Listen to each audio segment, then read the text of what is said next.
Les vraies voix Sud Radio, 17h, 19h, Christine Bouillot. Allez, bonsoir à toutes, bonsoir à tous. Ce sont les vraies voix des JO qui démarrent sur Sud Radio, les JO de Paris comme vous ne les vivrez et vous ne les vivez nulle part ailleurs. Nos vraies voix exceptionnelles chaque soir, vous le savez, les membres du collectif des championnes et des champions français, tous au palmarès long comme le bras.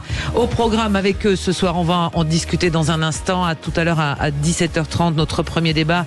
Le succès des épreuves de triathlon dans la Seine ce 31 juillet finalement était le jour J pour les triathlètes internationaux avec en prime un titre olympique pour la France, pour Cassandre Beaugrand et une médaille de bronze chez les garçons pour Léo Bergère. La Seine est enfin baignable pour les générations futures, a dit Emmanuel Macron. On l'a fait, mais selon vous, l'investissement en valait-il le coup? Tout à l'heure, sur les coups de 18h30, on parlera de ce député La France Insoumise qui a critiqué les commentateurs de France Télévisions à l'occasion de ces JO. Il les trouve trop chauvins, trop cadrés sur les performances de nos athlètes tricolores, loin, dit-il, des valeurs de l'olympisme, de l'universalisme. Qu'en pensez-vous? Là aussi, on vous attend. 0826 300 300 et vous réagissez également sur nos réseaux sociaux. Nos vraies voix des JO ce soir, ils sont, comme on dit dans le jargon, ils sont en Cannes. Philippe Candeloro, bonsoir. Alors en Cannes, mais on marche bien quand même, hein. Bonsoir. En Cannes, quand je dis en Cannes, on marche beaucoup en ce moment. Ça va bien? Bah impeccable. Ouais. Il fait un peu chaud. Pas dans le studio. On a fait marcher la clim. On est bien, là, on est bien dans bien. le studio. C'est comme si j'étais à l'entraînement et j'ai oublié mon petit pins du CCCF en plus. Désolé. Le Pascal, collectif des championnes et des champions français, ce collectif présidé par Pascal Eouzan. Bonsoir Pascal. Bonsoir Christine, bonsoir aux auditeurs. Quadruple champion du monde de tumbling. Pareil, tout va bien, c'est de la folie. De mieux en mieux. On n'est que mercredi. De mieux en mieux. On se sent en famille ici. Alex Darmon qui a piqué un sprint pour arriver jusqu'à ce studio. Bonsoir Alex. Ça va? Ouais, super. Tout se passe bien pour le moment. Bah tout va bien. Il fait un peu chaud, certes, mais partout, pour tout le monde. Pour les sportifs surtout d'ailleurs. Et pour les sportifs, mais on a quand même quelques petites choses à voir ensemble. Journaliste politique, Alex, avec votre chaîne YouTube, Les Indécis, auteur de ce documentaire, le ministre qui ne devait pas l'être. Et qui se met au sprint apparemment. Ouais. C'est bien. Ouais, j'ai couru pour venir. C'est ça. En pleine chaleur, mais j'ai pas fait de record. Que j'ai quand même mis des temps d'arrêt. Ouais. Mais il y en a beaucoup qui vont se mettre à courir après ces JO. Moi, je sens. On aurait dû organiser un marathon pour tous les hommes et femmes politiques. Ça aurait été marrant à voir ça. Je suis pas sûr. Pour eux, je suis pas sûr. Mais déjà qu'ils font du marathon au blabla, on va voir si avec les jambes ils sont aussi forts. Souvent, ils se prennent en photo en train de courir à l'échauffement. Par contre, il faut faire des catégories d'âge. Ah oui. On va faire une catégorie vétéran XXL. Si on veut un peu de pluie, on fait sortir Hollande et tout va bien. Avec nous autour de la table, il est notre fil rouge, il a l'œil partout sur tous les écrans, les résultats, les palmarès. Notre journaliste sportif à Sud Radio, Antoine Mazer. Bonsoir Antoine. Bonsoir Christine. Ça, c'est du lourd encore aujourd'hui dans la programmation. Programme XXL, ça a déjà commencé par une médaille d'or. On peut le dire, Cassandre Beaugrand. Ce matin, il fallait se lever tôt pour voir le triathlon. On ne savait pas si l'épreuve allait avoir lieu. Ils l'ont appris à 4h du matin ce matin. L'épreuve féminine a commencé, puis l'épreuve masculine. Cassandre Beaugrand a remporté la plus belle course de sa carrière et l'or olympique. Et juste après en triathlon, aussi chez les garçons, c'est Léo Bergère qui a pris un podium. Médaille de bronze pour Léo Bergère. Et on peut le dire, une nouvelle médaille aussi pour l'équipe de France. Anthony Jojan au BMX au terme d'un run assez déglingo. Il a fini 3e. Anthony Jojan, lui qui visait quand même l'or olympique, qui a tout gagné cette année. Alors les sports, on fera peut-être une discussion tout à l'heure avec vous Philippe, mais est-ce qu'il a été grugé par les arbitres, Pascal, parce qu'il fait un run de dingue? De toute façon, dès qu'il y a juge, de toute façon c'est le bordel, n'est-ce pas? Alors moi j'ai deux choses à dire. Je voulais rebondir sur ce qu'il a dit. Je crois qu'il n'y a qu'une seule personne qui savait le résultat du triathlon aujourd'hui, c'est Cassandre. Parce que le mythe de Cassandre, c'est que Cassandre, normalement, elle prédit l'avenir, quoi. Mais personne ne la croit. Mais sur le BMX. Alors sur le BMX, c'est dès qu'il y a des juges. C'est compliqué parce que si c'est comme le breakdance ou comme certaines disciplines acrobatiques, malheureusement, ce qui impressionne le plus, par exemple, c'est les doubles saltos. Donc c'est vrai qu'il fait double salto de demi-tour à un moment donné dans le run, et puis double arrière sur les deux tremplins. Mais des fois, c'est des figures qui sont moins primées que le pur spirit of BMX, c'est-à-dire que de faire des trucs qui tournent avec le guidon qui tourne, etc. Donc c'est peut-être sans doute le run le plus impressionnant pour le public, mais pas forcément pour les juges. Et qui rapporte le plus de points au vu des... C'est parfois un peu ce qui se passe aussi au patinage, sauf qu'aujourd'hui tout a été codifié. Donc en fait, si on veut chercher si on veut aller à la chasse au point, effectivement, on fait ce que dit Pascal, on va aller chercher les plus belles figures qui sont les mieux récompensées. Mais si on veut être plus populaire et spectaculaire, et ben on fait un programme où on a envie que les gens en prennent plein les yeux. Il faudrait le vote du public. Parfait exemple, Philippe, le salto arrière chez vous n'apporte rien par rapport à un triple axel ou un quadruple boucle, je sais pas quoi. Ah bah il apportait même des sanctions jusque-là. Voilà, Donc maintenant il vient d'être officialisé qu'on peut le faire dans les programmes. Il vous donne pas de points supplémentaires, mais il ne vous enlève pas. Vous n'avez plus de sanctions. Et il faut rappeler que la première à avoir tenté ça aux Jeux Olympiques, c'est Souria Bonali. Elle a même pas tenté, elle l'a fait. Elle a fait pied de nez, en fait. La classe. Absolument. Mes chers Vrévois, nous accueillons un auditeur du jour, fil rouge du plus bel endroit du monde. La fille est pas chauvine, parce qu'elle connaît bien l'endroit. De Leucate, dans l'Aude, cette belle cité audoise, au pied des montagnes noires, avec les étangs derrière, la plage de la Franquie Leucate, qui accueille chaque année le mondial du vent. Et c'est Douglas qui est avec nous. Bonsoir Douglas. Bonsoir Christine, bonsoir à tous. Vous avez vu comme je connais bien l'endroit ? Ouais, c'est très bien dit et c'est vrai que c'est magnifique. On peut pas rêver mieux pour habiter. Nous, on y est à la vie, on est vraiment bien. Mais c'est Leucate ou Port-Leucate ? Alors, il y a Port-Leucate, Leucate Village. C'est Leucate. Leucate Village, c'est très très mignon, Leucate Village. Il y a Port-Leucate, Leucate Village et Leucate Plage. Il va bien biquer ? Exactement. C'est qui Biquet ? Ça va très bien, Biquet. C'est quoi cette histoire ? Est-ce qu'il y a un petit Biquet ? Biquet, c'est une paillote qui est sur le bord de la plage et je vous recommande, si vous êtes dans les parages, allez-y, c'est au bord de l'eau, il y a une ambiance de fou et c'est un endroit effectivement... J'ai cru que c'était une paillasse sur laquelle vous étiez couché un jour. Non. Ah, ça je vous raconterai peut-être un jour. Alors Douglas, vous êtes devant votre télé, mais vous avez un coup de cœur pour une jeune fille que moi-même j'ai rencontrée, mais elle était toute petite parce que j'allais interviewer son papa. Tout à fait. Louise Aina Taboulay, une leucatoise qui va rentrer en skate le 6 août là. Donc une petite gamine du village qui vient d'avoir 15 ans, qui est déjà 2 fois championne de France senior, donc à 13 ans, il y a 14 ans. Ses parents sont des riders aussi en windsurf et c'est une super gamine. On la croise souvent au village. Elle est gentille comme tout, elle a toujours le sourire. Elle est là pour parler aux gamins. Pour moi, j'ai un gamin qui a 5 ans et qui adore la croiser. On la croise souvent devant l'école parce qu'elle va chercher son petit frère et c'est une super gamine qui est pleine d'avenir. Et puis c'est une discipline de skate qui est un peu méconnue et qu'on parle pas trop, mais c'est très technique et magnifique. Donc oui, c'est mon coup de cœur. Ouais, Louise Aina Taboulay. Alors son nom de scène c'est Nana Condate sur les réseaux sociaux si vous voulez la suivre. Elle a un talent fou. Mais comment est-ce possible si vous avez la réponse, bien sûr Douglas. 14 ans, il n'y a pas de limite d'âge pour les vraiment les mineurs pour les jeux. Elle est très très jeune. Exactement, il n'y a pas d'âge limite et quand on a le niveau et qu'on est bon, on est là, on est présent et on essaye de faire bonne figure. Et c'est ce que je disais. Alors, il n'y a pas de date limite par rapport au CIO, d'âge, quels que soient les sports. Par contre, c'est les fédérations internationales qui les brident un peu. Donc, par exemple, la gym aujourd'hui, c'est 16 piges. Alors qu'avant, c'était... On pouvait avoir 12 ans. Ouais. Il y avait des gamins. Plongeon aussi, le plongeon, il démarrait tôt et puis maintenant, ça a changé. Alors que chez nous, en patinage, je pense que c'est le CIO depuis l'affaire...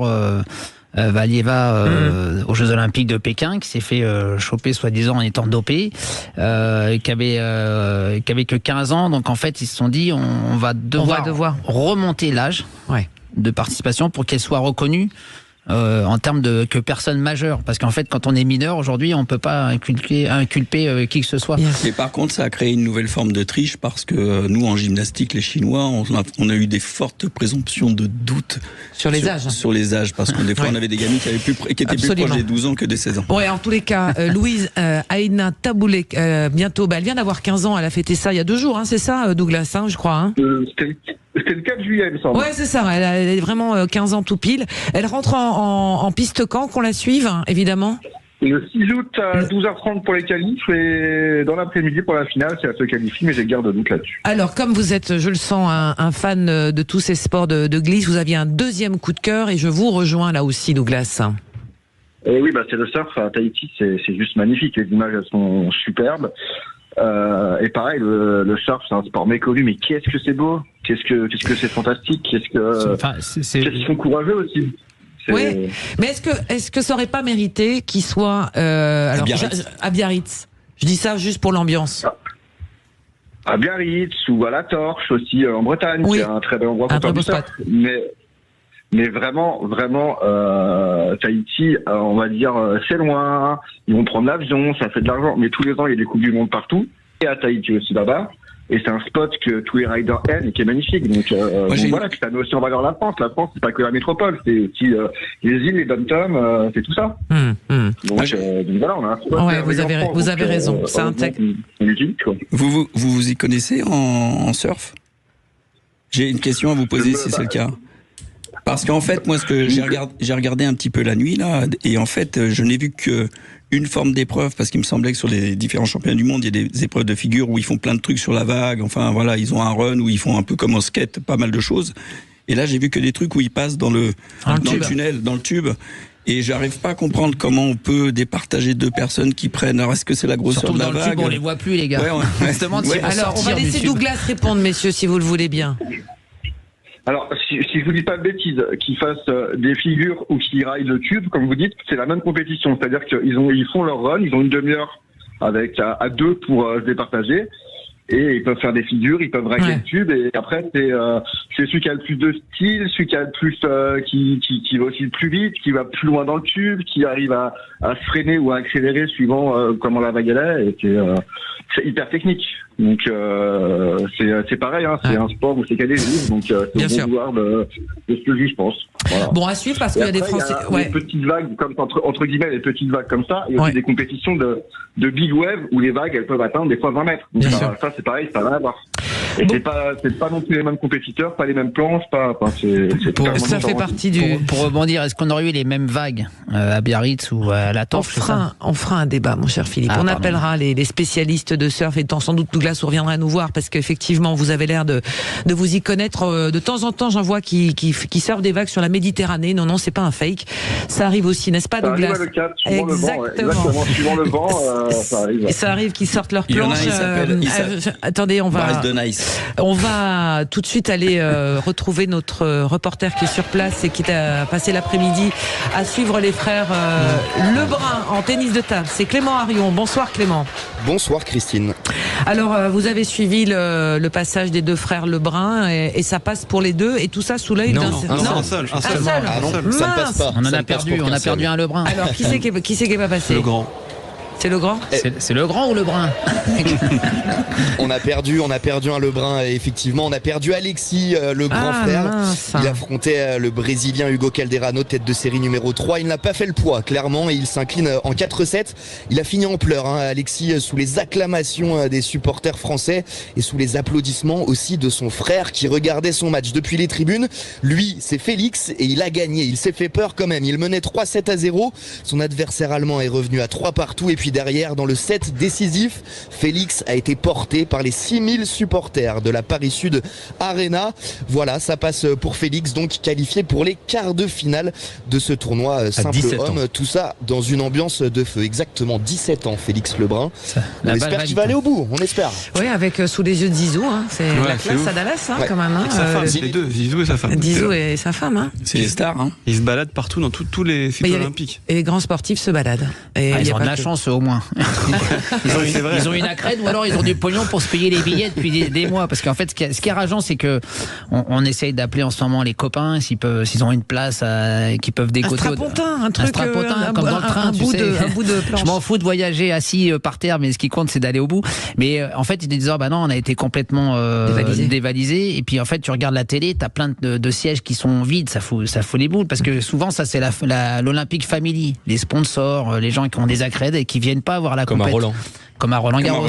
Donc c'est vrai que ça fout un petit peu les boules, alors que nous on ne demande qu'une chose, c'est de pouvoir aller voir cette ambiance et supporter les Français, les sportifs français. Léon Marchand hier, c'était génial de voir ça à l'Arena. On reste à la maison et puis on vit les exploits des gens comme ça. Ce qui est rageant aussi, c'est quand même sur les sites de revente, les plateformes de revente marchent pas du tout. Pas du tout, ouais. Elles marchent absolument pas. Alors qu'il y a des billets pas chers maintenant. Mais c'est ce que tu crois, mais quand tu cliques sur le bouton pour aller acheter tes billets, on te dit finalement les billets sont déjà partis. Et tu passes ta journée à faire ça, c'est insupportable. Je pense que la productivité entre regarder les épreuves et essayer de rattraper des billets dans certaines entreprises, ça doit être assez olympique. C'est basse. Je pense que les DRH ferment les yeux aujourd'hui, ou alors sont en vacances. Depuis 2 semaines. C'est ça. Allez, dans un instant, Antoine Mazère, ce sont vos 3 mots qui sont ce soir. Vous êtes prêts? Ça va être sensation, cheval et brésilienne. Ah, bon, on va voir ça dans un Les instant. 3 en même temps, chef. Les vraies voix Sud Radio, 17h, 19h, Christine Bouillot.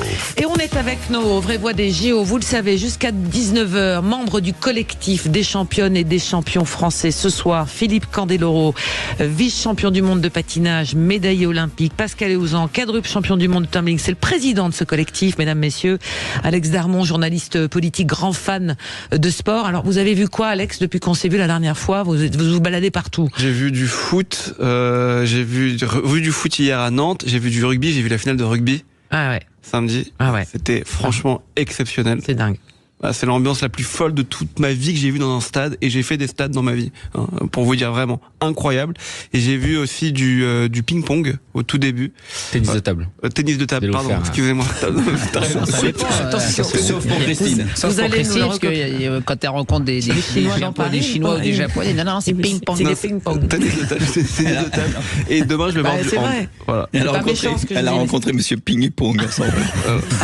Bon, allez, ça Voilà. c'est fait. Voilà. Et on verra après ce que je vais aller voir. Je vais continuer à aller voir. On essaie d'avoir des places tout le temps dans les moments, mais c'est compliqué, quoi. Alors il y a des épreuves qui sont dans la rue, qui sont accessibles. Ce matin, notamment les épreuves de triathlon, on pouvait se balader dans Paris et approcher des. Et j'étais surprise de voir le monde qu'il y avait le long des rambardes pour voir passer les triathlètes dès 8h30. tôt ce matin en plus. C'était gratuit. hein. Dès 8h. Dès 8h. Et juste, j'en profite pour dire une chose, c'est que c'est le moment d'acheter les places pour les Jeux paralympiques aussi. Justement, parce que moi je l'ai fait hier, parce que j'arrivais pas à acheter des places pour les Jeux olympiques, et j'ai été me précipiter voir si les places pour les Jeux paralympiques fonctionnaient. Ça fonctionnait, et j'ai acheté des places. Vous aurez les mêmes installations avec des épreuves qui seront différentes, mais il faut le faire maintenant parce que sinon vous allez être débordé derrière. Et il y a de la place aussi dans les stades de foot. Il y a plusieurs villes qui rappellent qu'il y a de la place libre parce que les stades sont grands, c'est parfois un peu loin. Mais si vous êtes en province, allez participer à Nantes, à Lille. Non, à Lille pour le basket, c'est complet. Et ça, malheureusement.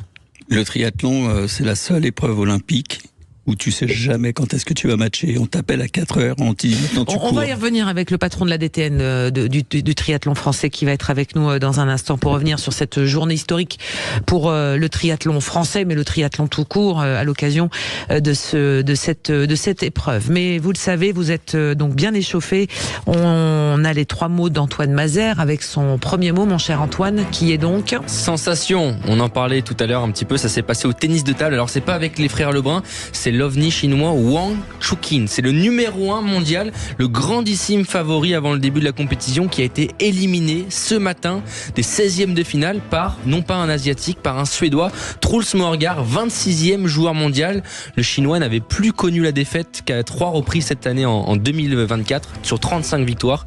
Il restait sur une série de 7-0 face aux Suédois et il a perdu le match 4-2 et là c'était un véritable retentissement dans le tennis de table parce que Wang Chuqin fait partie des 2 Chinois avec Fan Zhendong qui font partie des énormes favoris pour la suite de la compétition. Donc c'est un tremblement de terre, surtout d'être battu par un Européen. Et c'est bien pour Lebrun. C'était bien pour Alexis Lebrun qui se retrouvait dans la partie de tableau, sauf qu'Alexis Lebrun a perdu tout à l'heure face à Hugo Calderano et donc il n'est pas dans la même partie de tableau que Félix Lebrun, mais tout à l'heure on en parlera avec le président de la Fédération française de tennis de table qui sera notre invité exceptionnel à 18h30. Tout à l'heure, ouais, absolument. C'est incroyable l'engouement autour de cette fratrie des frères Lebrun, même si voilà, il n'y en a plus qu'un qui est en lice aujourd'hui, mais c'est quand même absolument incroyable. Depuis déjà 8 ou 9 mois, on n'arrête pas de voir sur les réseaux justement cette montée en puissance qu'ils ont eu, y compris Léon Marchand, où en fait il y avait une grosse pression qui était sur leurs épaules. Bon, c'est dommage pour le frangin qui vient de se faire éliminer parce que j'aurais très adoré voir une finale pour l'or et l'argent entre les deux frangins, ça aurait été exceptionnel. C'est clair. Deuxième mot, mon cher Antoine. C'est le mot cheval, oui, on l'a appris ce matin. Un des chevaux de l'équipe de France de saut d'obstacle est incertain avant le début des épreuves. C'est le cheval de Kevin Stowe qui n'a pas passé sa visite vétérinaire d'entrée. Une boiterie a été observée. Une deuxième et dernière visite a lieu actuellement. Donc on vous tiendra au courant. En cas de nouvel échec, le pilier de l'équipe de France ne participera pas aux Jeux Olympiques et aux épreuves de saut d'obstacle qui débutent demain. Le cavalier réserviste, c'est Olivier Perrault qui prendrait le départ à sa place et ce jusqu'à la fin des Jeux Olympiques. Mais le cheval a aussi une médaille, question, comme la cavalier. En tout cas, il ne monte pas sur le podium. En tout cas, ça prouve que le cheval est important. Il a une botte de paille supplémentaire s'il fait une médaille. Le troisième mot, mon cher troisième quand même, Antoine. Pascal. C'est bon. Un cheval pour faire l'équitation. Attends, nous on en rigole, mais le cheval il attend que ça. Vous rigolez, mais excusez-moi, je vous coupe. Moi, j'ai commenté en fait un championnat du monde de cheval à bois là, tu sais, cheval à 3 pattes là, ils appelaient ça. T'as le bâton entre les jambes, un faux cheval. Mais qui a eu cette idée de faire commenter un truc pareil? C'est Philippe Mindron du côté de Cholet là-bas qui organisait ça. Est-ce qu'il y a des archives sur ça? Parce que ça doit... vous tapez sur internet championnat du monde de cheval à 3 pattes. Les gars, ils sont avec leur bâton comme ça, ils courent, ils font du dressage. Mais attendez, c'est un truc de fou. Hein. Il y avait 3000 personnes dans la salle et il y avait une dizaine d'équipes qui étaient inscrites. Et le pire, le plus impressionnant, c'est les gamins et les gamines qui sautent. Comme au saut d'obstacle, ils sautent des 1m20, 1m40, voire 1m60 avec ce bâton entre les jambes sur le côté. Allez voir sur internet, vous allez voir, vous allez vous éclater. Je ne savais pas qu'il y avait peut-être prochaine discipline olympique, on ne sait pas, peut-être. Sûrement. Mais ce qui est bien, c'est que tu n'as pas besoin de ramasser après les... Oui, il y a la question du bien-être animal n'existe pas non plus. L'équipe nous informe que le cheval n'a pas passé actuellement, là c'était, on vient d'avoir l'information, on n'a pas passé la visite vétérinaire, donc Kevin Saut ne participera pas aux Jeux Olympiques, l'un des piliers de l'équipe de France. Donc c'est bien le réserviste Olivier Perrault qui prendra le départ, nous informe nos confrères de l'équipe. D'accord. Votre troisième mot, il est brésilienne. Il est brésilienne, oui, c'est la nageuse brésilienne Ana Carolina Vieira qui a été renvoyée par sa délégation des Jeux Olympiques pour avoir notamment visité sans autorisation la Tour Eiffel. À la veille notamment de leur entrée en lice du relais 4x100 mètres nage libre, les deux nageurs avaient quitté le village olympique sans autorisation. C'était vendredi, le jour de la cérémonie d'ouverture, pour admirer la Tour Eiffel. Comment la fédération l'a su? Parce qu'ils ont posté des photos sur les réseaux sociaux, notamment le compte Instagram de Ana Carolina Vieira. Le comité olympique brésilien a décidé de sanctionner ces deux athlètes. Mais si Gabriel Santos a reçu un avertissement, Ana Carolina, elle a été écartée parce que, soi-disant, elle aurait, de manière irrespectueuse et agressive, contesté la décision technique prise par le comité de l'équipe brésilienne de natation. Donc, elle ne verra plus les Jeux Olympiques, elle doit rentrer au pays. Les réseaux sociaux avec les athlètes, c'est vrai que c'est un phénomène grandissant et nouveau, et les fédérations essayent aussi de cadrer tout ça. C'est nouveau pour les jeunes, les jeunes athlètes et les fédérations au sens large. J'explique un peu pour nos auditeurs, puisque quand un jeune athlète aujourd'hui arrive en sélection dans les jeunes catégories, aujourd'hui, les fédérations ont un œil très attentif sur ce qu'ils font. Ils ont des informations, ils sont formés, ils sont pour justement éviter. Alors là, moi, ça me paraît un peu excessif quand même mais si elle a transgressé les règles en sport, c'est comme ça. Enfin, à mon avis, c'est parce qu'ils savaient qu'elle allait pas ramener le médaille, parce que sinon ils l'auraient gardé. Vous croyez? Ah bah oui. Enfin, attendez. Moi, je trouve ça excessif aussi parce qu'on a quoi? On a le droit de sortir du village et rentrer quand on veut quand même. Enfin, quand on fait les Jeux Olympiques, à part d'être dans un pays où. Je sais pas s'ils ont le droit, si leur fédération leur donne le droit. J'ai pas la réponse, mais. Mais vous vous rendez compte? Enfin, ça veut dire quoi? Les gens, ils quand même préparent ça pendant 8 ans. Alors bien sûr, c'est la compétition. Je croyais que l'important c'était de participer, mais participer, ça veut dire aussi participer à la vie locale. Ça, on peut pas enfermer les gens dans un village olympique et puis leur dire ok, c'est juste, vous êtes dans un village. Rien à voir du pays, etc. Vous faites votre compète et vous rentrez chez vous. Enfin, c'est incroyable. Enfin, on a fait des compétitions, puisqu'on est ancien sportif à l'étranger. Il y avait des programmes qui étaient prévus. On n'avait pas le droit forcément de sortir pour des questions de sécurité, pour des questions d'accompagnement, des questions. Ça nous arrivait aussi. Je me suis perdu en fin fond de la Russie, moi.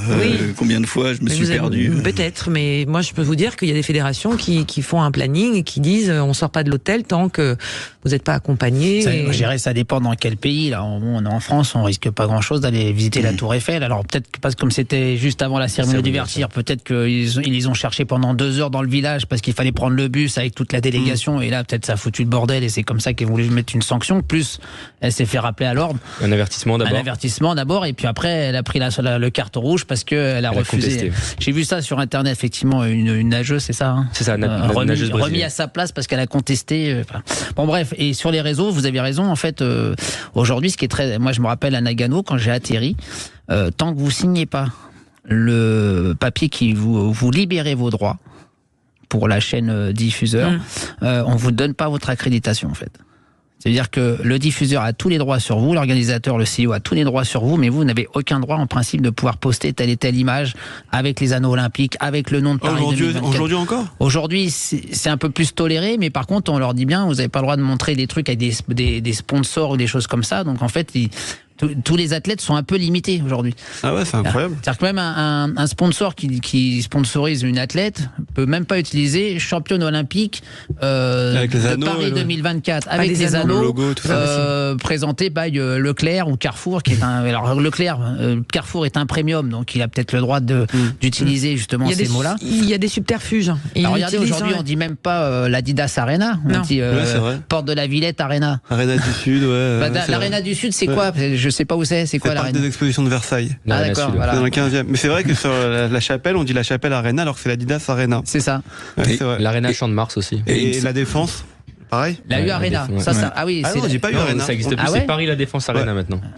Et il me Paris, semble- la Défense Arena, et on a reçu effectivement un mail pour nous demander de bien dire Paris, la Défense Arena, comme quoi il y a des namings, comme on dit, qui sont respectés pendant toute la durée les Jeux. des JO. Mais ce qui est incroyable, il me semblait qu'à un moment donné, ils avaient presque interdit les tatouages avec les anneaux pour les sportifs. Alex. ce qui est incroyable, c'est la publicité pendant ces JO. Quand vous regardez la télévision et que vous allez dans les stades aussi, vous voyez très peu de publicité en Bah, il y réalité. a les trois Paris 2024, les anneaux. Et non, mais vraiment sur le stade, regardez. Ah, sur le stade, oui. J'entends sur le stade. Oui. Alors vous avez Coca-Cola, enfin, Ouais, on va ça, pas c'est citer les On va marques. citer les marques qui sont à l'extérieur. Exactement.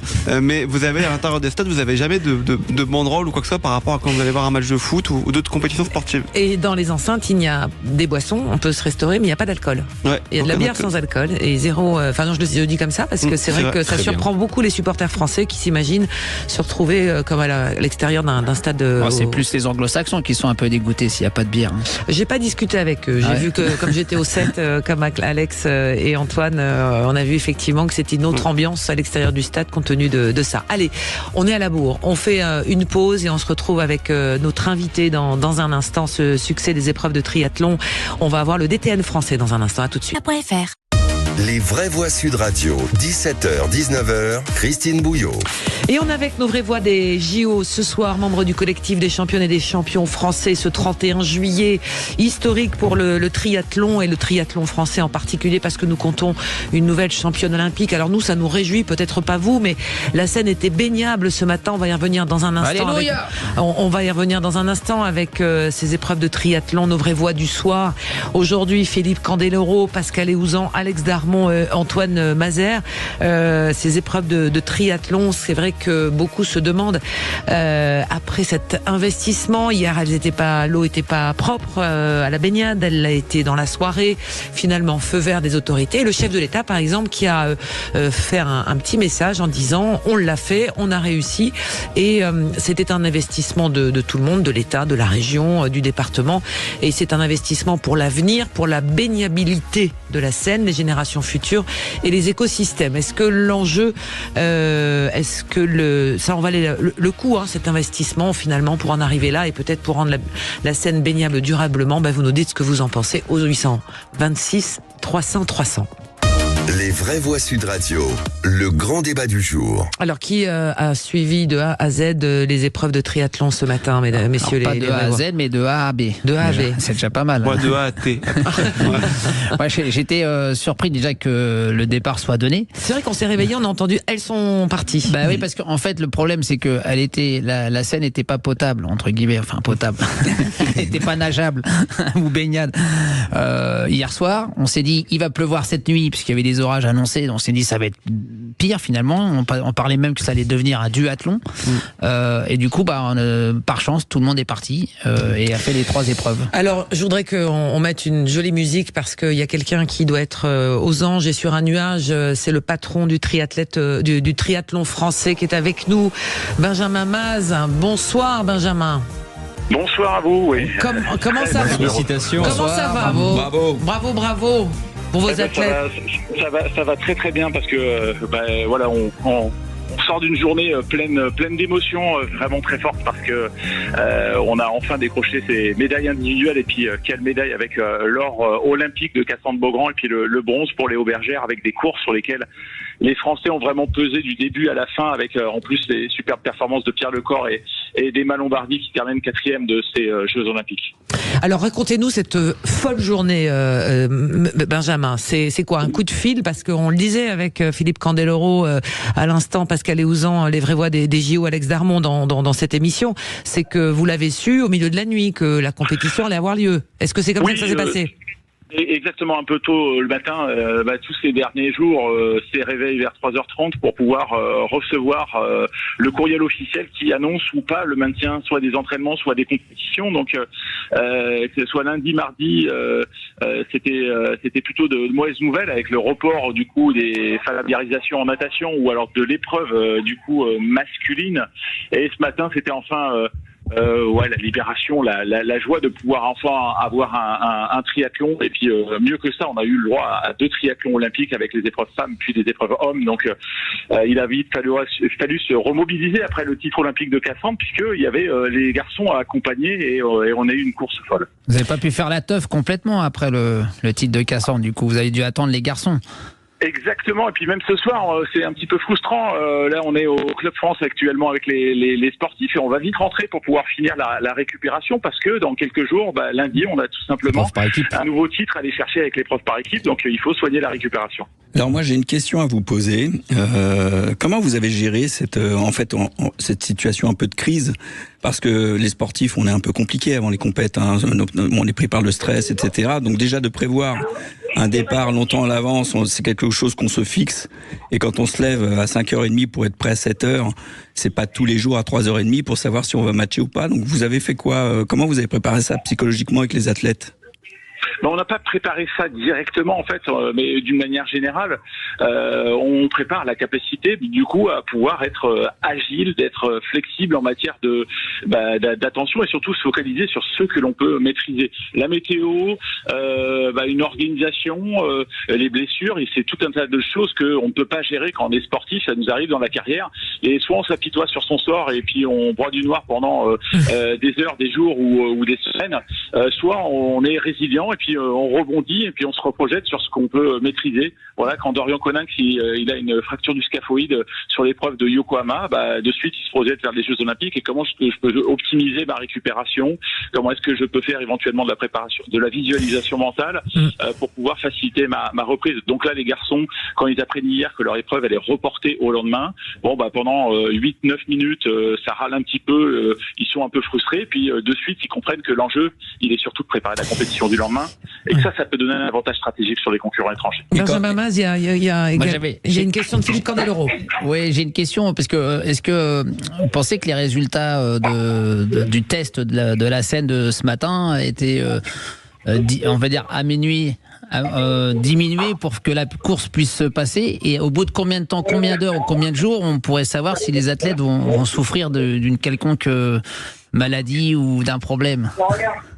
Vous savez, Philippe, là, on est plutôt dans le mode positif d'avoir des épreuves de triathlon. On a toute confiance envers le comité d'organisation et la fédération internationale pour bien préserver la santé et l'intégrité des sportifs. Ils n'ont pas hésité à reporter du coup cette épreuve, donc ils sont capables d'assumer la responsabilité de protéger la santé des sportifs.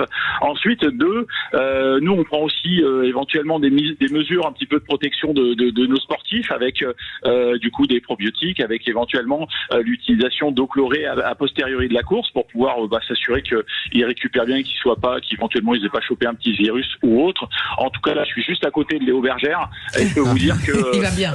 Il est plein d'énergie qui semble pas du tout affecté par cela. Il n'a pas plein de plaques sur le corps. Alors, on va peut-être le déclarer dopé peut-être à force. Avec l'eau de la Seine.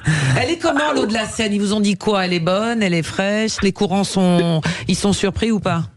Alors, c'est des courants qui sont relativement forts, mais ça, c'est plutôt pour leur donner le sourire parce que ce sont d'excellents nageurs et c'est une partie du triathlon sur lequel ils peuvent vraiment peser et mettre en difficulté éventuellement certains de leurs concurrents. Alors, ça n'aura pas suffi sur la partie masculine puisque du coup, Alexis et Hayden Wild ont pu revenir sur l'avant de la course, mais chez les filles, ça a aussi permis un petit peu de faire du tri. Et du coup, ils ont partagé entre les courses femmes et les courses hommes pour pouvoir dire quelle était la meilleure trajectoire à suivre. Ouais. Et puis là, on va capitaliser tout ça pour qu'on vous offre le plus beau des spectacles lundi sur le triathlon relais mixte. Alors, Benjamin Maz, vous nous avez dit que Léo Bergère était à côté de vous et qu'il allait bien. Vous pouvez pas nous le passer au téléphone, là? Qu'on lui fasse un petit coucou? Non, il est parti en courant. Il enchaîne. Il est en pleine discussion avec le président de la fédération, donc je vais le laisser un petit peu. Il négocie une prime. Il négocie une prime, il a raison, c'est maintenant ou jamais. c'est maintenant. déjà 20 000 la prime de la médaille de bronze. En tout cas, c'était une très très belle image de voir ces nageurs nager dans la Seine, franchement. Et ces nageurs et cette course à l'intérieur de Paris, est-ce que vous avez été surpris qu'à 8h du matin, il y ait autant de monde, même avant, puisque beaucoup de gens étaient déjà massés pour le premier plongeon des filles. Il était quelque part 8h du matin. Cet engouement, est-ce que ça vous a surpris ou c'est maintenant habituel puisque le triathlon vraiment monte en notoriété, en discipline, ça s'ouvre à toutes les catégories, à toutes les pratiques, j'allais dire.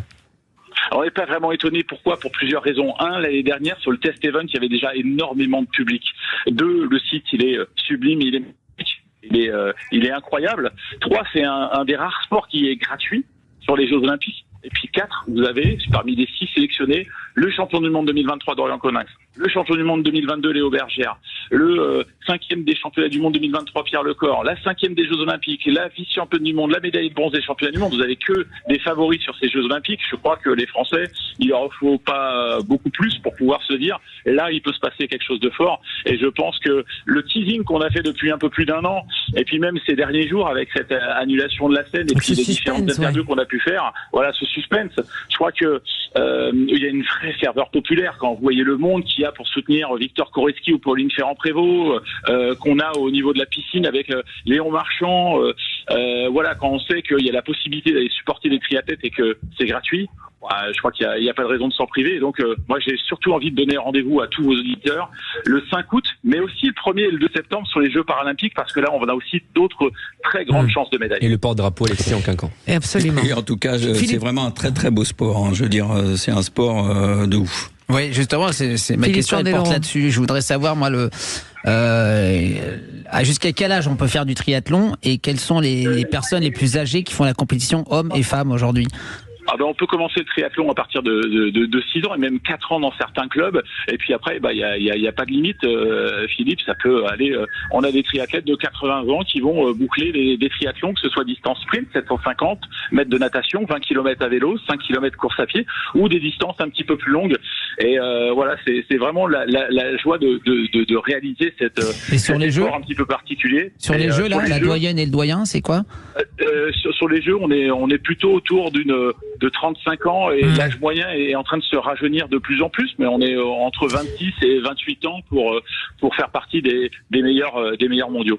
Est-ce que, comme le dit le président de la République, les investissements pour dépolluer la Seine la rendent baignable pour vous, qui pratiquez ces épreuves en eau vive, quelque part et très souvent, est-ce que l'investissement en valait la chandelle ? Est-ce que demain on peut espérer, selon vous, un carré de piscine dans la Seine sur la durée ?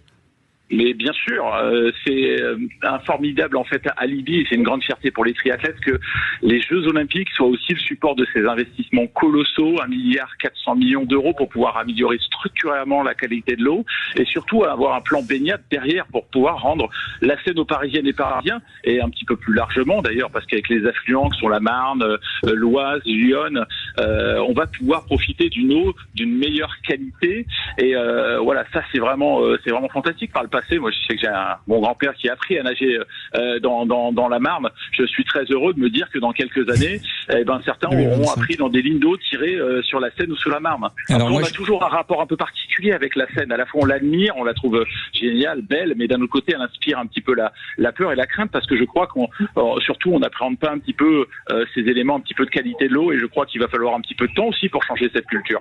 Alors moi je suis pas votre grand-père, mais j'ai nagé sur la Marne à Champigny, sur la Champigny-Plage. Mais j'ai du mal à me dire que demain les gens nageront dans la Seine parce qu'il y a quand même vachement de trafic entre les péniches, les bateaux. Alors ce sera peut-être encadré parce qu'ils vont pas traverser la Seine. Moi simplement, je suis ravi. Je suis vraiment ravi que ce triathlon puisse se tenir dans la Seine pour plein de raisons. D'abord parce que ça va fermer la gueule de beaucoup de monde qui voulait que ces JO soient gâchés par ça. Donc je suis ravi. En revanche, 1,4 milliard d'euros, c'est quand même colossal en termes d'argent.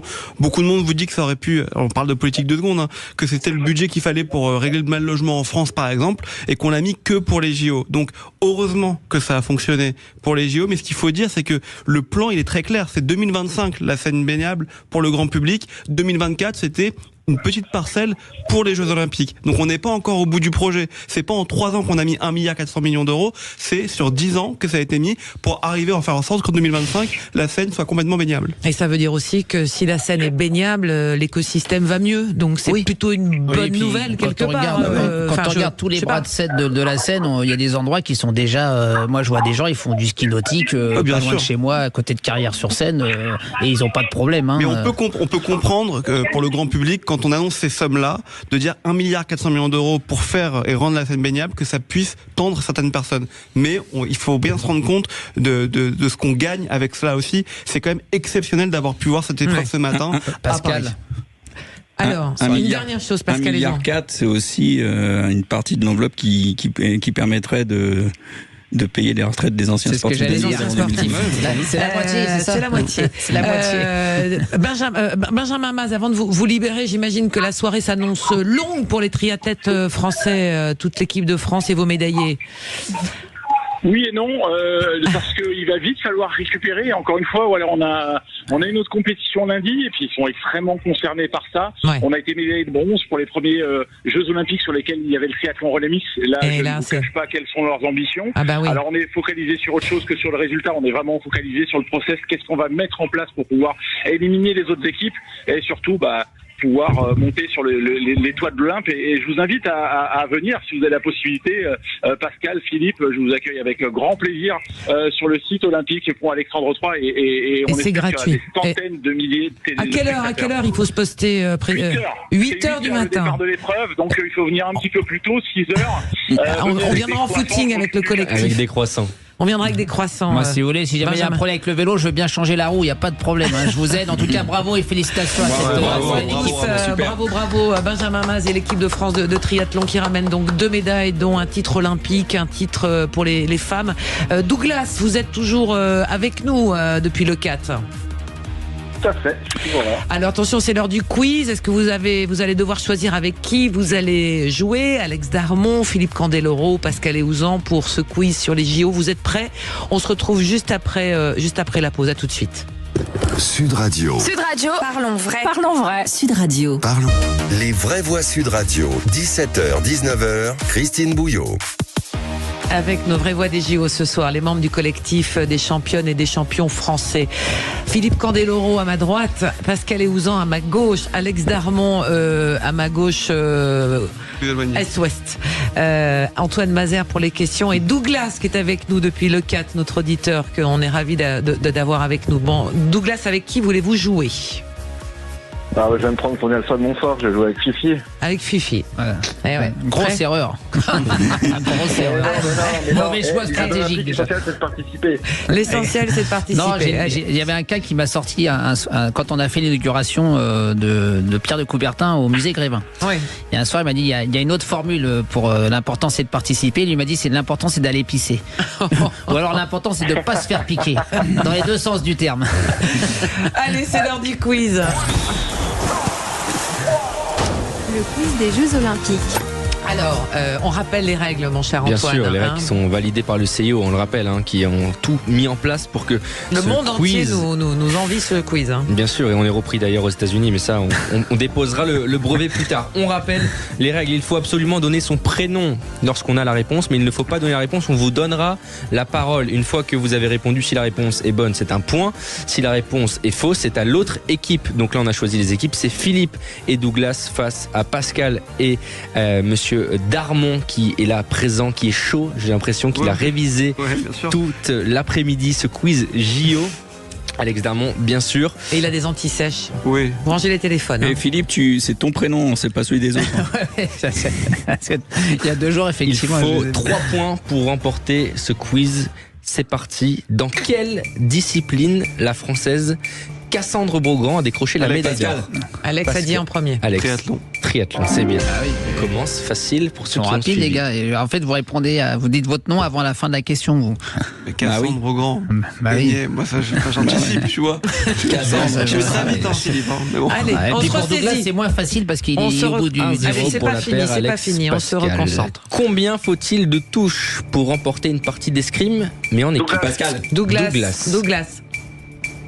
Allez-y. 3 x 15, donc 45. C'est une bonne réponse. Oh, bravo. Légalisation de Douglas. J'ai un bon partenaire aujourd'hui. Mais attends, Douglas, il est de l'OCAT. Attention, ça va aller très vite. La France est actuellement 3e du classement général des médailles. Mais qui est à la première place? Alex. Oui. Douglas. Alex.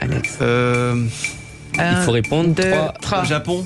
Non, c'est une mauvaise réponse. Bala, Philippe et Douglas. Douglas a dit, donc s'il est plus sûr que moi, je préfère le laisser parler. Oui. Les États-Unis?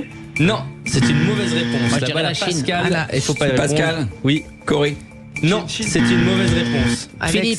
Oui. Chine. Oui, c'est une bonne réponse. Bravo. Sur le fil. Avec 8 médailles d'or, la Chine est repassée juste devant le Japon aujourd'hui à la première place du classement des médailles. Ça fait 2-1 pour la paire Philippe-Douglas. Attention, ça peut déjà être décisif. Quel est le prix d'une médaille d'or aux Jeux Olympiques à 10 € près? Oui, Douglas. Pascal. Douglas Non, d'abord. 15 000 euros. Non, c'est pas Non, ça. c'est quoi moins? Le prix de la médaille. Le prix de la fabrication. Voilà, exactement. Le Combien prix de la coûte fabrication. Oui. Alex. Alex, Je dirais 3100 €. c'est beaucoup moins. Philippe, Philippe, oui, façon c'est inestimable puisqu'il y a un bout de la tour Eiffel collé à la médaille, donc on peut pas donner un prix. S'il y a un prix. Non, s'il y a un prix. La réponse de Philou. Mais non, mais de Philippe. Ah, il n'y a pas de prix. Il y a un prix qui a été établi. Comme et ça, il est ce sûr de n'est pas gagner. Ce prix-là. Allez, l'équipe Pascal, Alex. 899,95. C'est un petit peu moins. Et on n'est pas trop Philippe loin. et Douglas. Prénom, Philippe. Non. Oui, J'irais 499,99. ça c'est le prix de la médaille d'argent. On n'est pas très loin, mais c'est la médaille d'or qu'on cherche. On n'était pas très loin des 800. Douglas. Oui, non, c'est la balle à c'est notre équipe. l'équipe à l'inverse. Moi je dirais 650. Non, c'est beaucoup plus. 750. Douglas. Beaucoup plus, c'est dans les 800. Philippe, 842. T'avais dit combien toi? 880. C'est bon. C'était 860 €. On l'accepte. Ah ouais, mais ça, J'avais dit à 20 c'était pas dans la €. règle. J'avais dit à 20 € près. J'avais dit à 20 € près. J'avais dit à 20 €. Ah là là, les mauvais perdants. Ça, il n'y a pas pire pour mauvais perdant qu'un athlète. Ouais, c'est une victoire. Bah, c'est une victoire. Moi je trouve qu'il y a un règlement, mais l'arbitre, là, il va falloir qu'il repasse au niveau 3. Hein. Et là, on avait dit à 20 € près. Et la 840, revente c'est 860. La revente. La revanche, je ne sais pas. C'est 436 € pour la médaille d'argent et 3,58 € pour la médaille de bronze. C'est fou quand même Ouais, la c'est- différence avec Ça la médaille coûte de plus bronze. cher un Combien? ticket de métro qu'une médaille de bronze. Comment? Ça coûte plus cher un ticket de métro qu'une médaille de bronze. Incroyable. Ouais, c'est fou ça. Comment ça 3,50 € une médaille de bronze. À fabriquer? Si. Ouais, En fait, ils ont récupéré des métaux et ils ont fabriqué la médaille de bronze. le avec, bronze, ça vaut pas très cher. Ils font tout ça pour une médaille en chocolat. Eh non, elle est pas en chocolat. Non, la elle n'est bronze. pas en chocolat. Bon, heureusement que je vais pas demander le prix des médailles du tumbling, moi, parce que ça doit être une misère. Douglas, depuis le 4, Douglas, qu'est-ce que vous allez suivre des prochaines heures là ce soir? Léon Marchand, vous l'attendez? La natation avec le Ouais. marchand, et puis je sais pas si surf, je sais pas si c'est pas annulé ce soir, parce qu'il y avait du mauvais temps à Tahiti, mais s'il y a le surf, j'aurais le surf aussi. Ouais, en plus il y a des Français qui sont pas mal là en surf. Exactement. Bah, alors, du coup, vous dormez plus de la nuit, vous? Parce que si vous regardez Moi, je suis en repos tous les demain, sports donc d'eau, ça le tombe bien. triathlon, le machin et tout.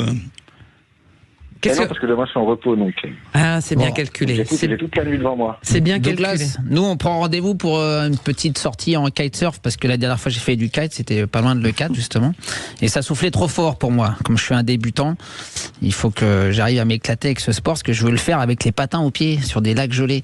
Ah. C'est pour ça que je veux maîtriser le ça. kite. Ça, concrètement, ouais. Ah, le 4 vous pouvez, mais il n'y a pas de glace. Non. Pas encore. Et puis c'est pas près d'arriver à mon avis avec le réchauffement de la planète. C'est pas près d'arriver. Mais Philippe, quand tu veux, on va faire du kite, y a pas de problème. Hein. Ah, mais je suis fan de ce sport, mais j'en fais pas assez pour pouvoir maîtriser. Je suis au passage où je dois mettre la planche et je fais plus attention à la voile, ce qui fait que je suis perturbé. La voile me fait piquer Ça du n'est nez. pas encore une discipline olympique, Mais mais ça va il y, pas tarder. il y a un mondial du vent avec des compétitions absolument fabuleuses du côté de l'E4 chaque année. C'est aux alentours des vacances de printemps, au mois d'avril. C'est début avril en général. Ah, c'est ça, ouais. exactement. Bon, Douglas, merci infiniment d'avoir passé cette première heure avec nous, avec les vraies voix des JO. On vous souhaite une belle compétition et on espère encore beaucoup de médailles. Et régalez-vous. Et la bise à l'Aude et à la Méditerranée. Merci à vous. Profitez bien. Et puis changez rien. Et puis Philippe, changez rien. On t'aime. Ah bah c'est gentil, merci. Merci à vous Douglas et à vous également les vraies voix. On va s'arrêter un court instant, on va faire l'info, la météo et ensuite on ouvrira la deuxième heure avec encore beaucoup de choses à voir avec vous. Il y a le pile ou face d'Antoine Mazère et puis on s'intéressera également à nos commentateurs à la télévision puisque beaucoup le regardent comme nous à la télévision pour ceux qui n'ont pas forcément de place. Il y en a certains qui trouvent que nos commentateurs sont trop chauvins. Ça sera notre débat tout à l'heure à partir de 18h40. On passera un petit coup de fil à Gérard Holtz pour savoir ce qu'il en pense lui de cette critique faite par un député de la France Insoumise qui était sur les réseaux sociaux. Allez, à tout à l'heure. Pour l'instant, c'est l'heure des infos. Les vraies voix Sud Radio, 17h, 19h, Christine Bouillot. Et c'est la deuxième mi-temps de cette émission, les vraies voix des JO sur Sud Radio avec nos vraies voix exceptionnelles comme tous les soirs, les membres du collectif des championnes et des champions français. Philippe Candeloro est avec nous ce soir, Pascal Eouzan. Le plaisir également d'avoir Alex Darmon, journaliste politique, avec votre chaîne YouTube Les Indécis. Il va falloir faire une chaîne de sportifs là maintenant. J'adorerais. Mais avec l'engouement, ça donne des idées, franchement. Normalement, il devait y avoir la chaîne olympique et puis ils n'ont pas trouvé les fonds pour acheter les images, les droits TV et du coup ils ont refusé. Je voudrais juste mon coup de gueule puisqu'on parlait de la météo. Oui. Mon coup de gueule, il est contre la météo aujourd'hui. Ah bah ça on peut pas grand chose. Personne ne mais justement on va pas me reprocher d'avoir un coup de gueule sur quelque chose qui peut pas me revenir dans la gueule à part un ouragan. Mais non, je dis ça parce que j'ai vu un nombre incalculable de chutes sur le VTT, enfin sur le vélo, sur la course du triathlon ce matin chez les femmes. Elles se sont ramassées mais sur les pavés. C'était horrible. J'ai vraiment franchement, je me dis comment. Alors, oui, on le voulait ce triathlon. Il est là, mais alors elles ont dû se faire mal, les pauvres dames. Ouais.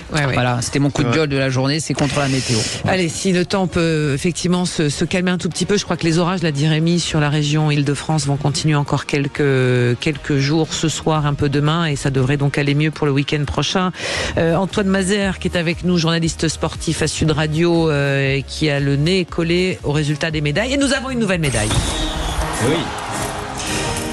Mesdames, messieurs, alors c'est pas la Marseillaise, mais c'est pas loin. Ouais, quand même, c'est un sacré exploit quand même réalisé par Maxime Gaël Gayap Ambou en moins de 90 kilos en judo. On parle de judo, il est parti chercher la médaille de bronze. Il était 38e mondial, il faut se rendre compte de l'exploit.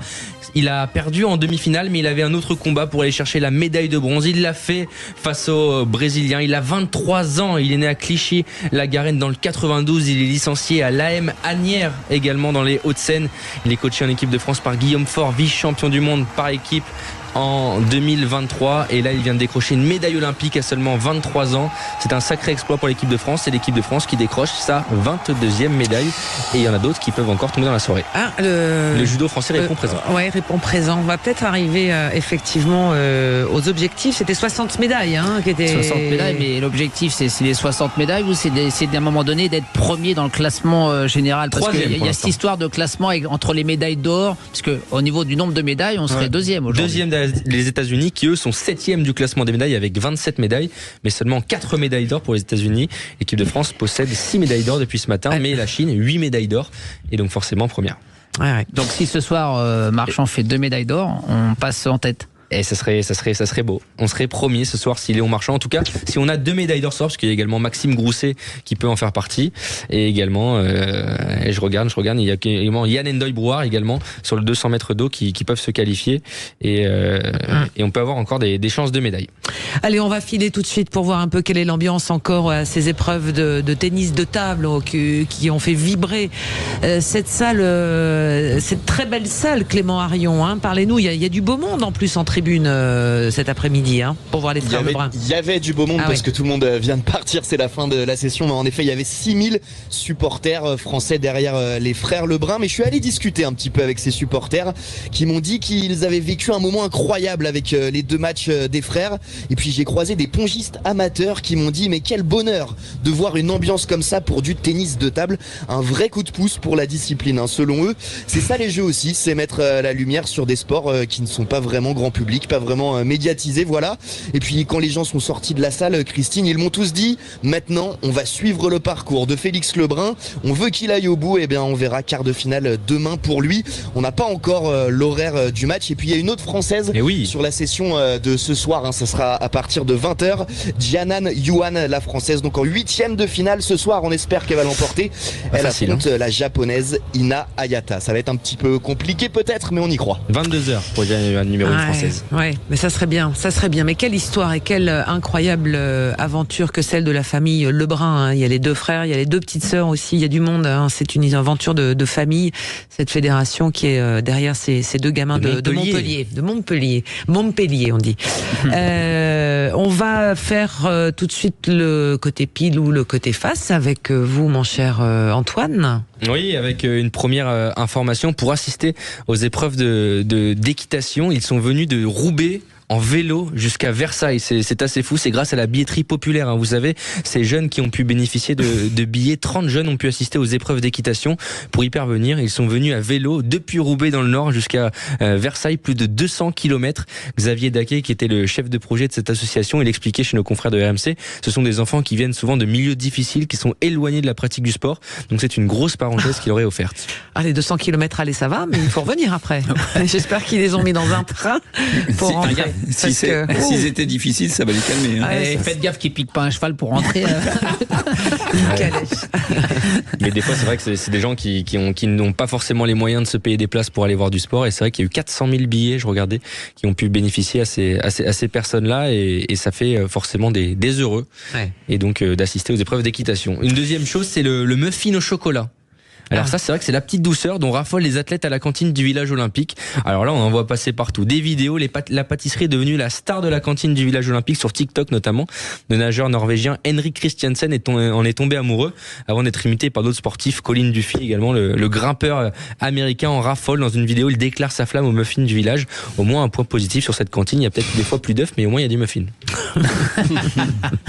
Ils aiment le sucré, visiblement, nos athlètes. Hein. Ouais, une dernière chose, par contre, là, ça concerne Léon Marchand. Je ne sais pas si vous avez vu sur les réseaux sociaux, depuis quelques jours, beaucoup d'internautes se sont interrogés, notamment sur son compte X de Léon Marchand, l'ancien Twitter, lorsque, à côté de son prénom, il y avait 2 fleurs de lys, notamment, qui auraient pu forcément penser à un signe de soutien à la cause royaliste. Certains disaient, ça y est, Léon Marchand est d'extrême droite. Il y avait pas mal de choses au cœur d'une polémique. Hein. Il y a eu énormément de tweets repris, sauf que les fleurs de lys, ça représente tout simplement la ville de Toulouse, auquel il est très attaché. C'est l'emblème de sa ville natale, Toulouse, et donc forcément la polémique a mis fin, mais beaucoup de gens se sont enflammés sur l'idole français, essayant de lui chercher des points faibles. C'est fabuleux, mais il en a pas. C'est fabuleux, c'est fatigant. Ouais, c'est fatigant. Plus fatigant que fabuleux, effectivement.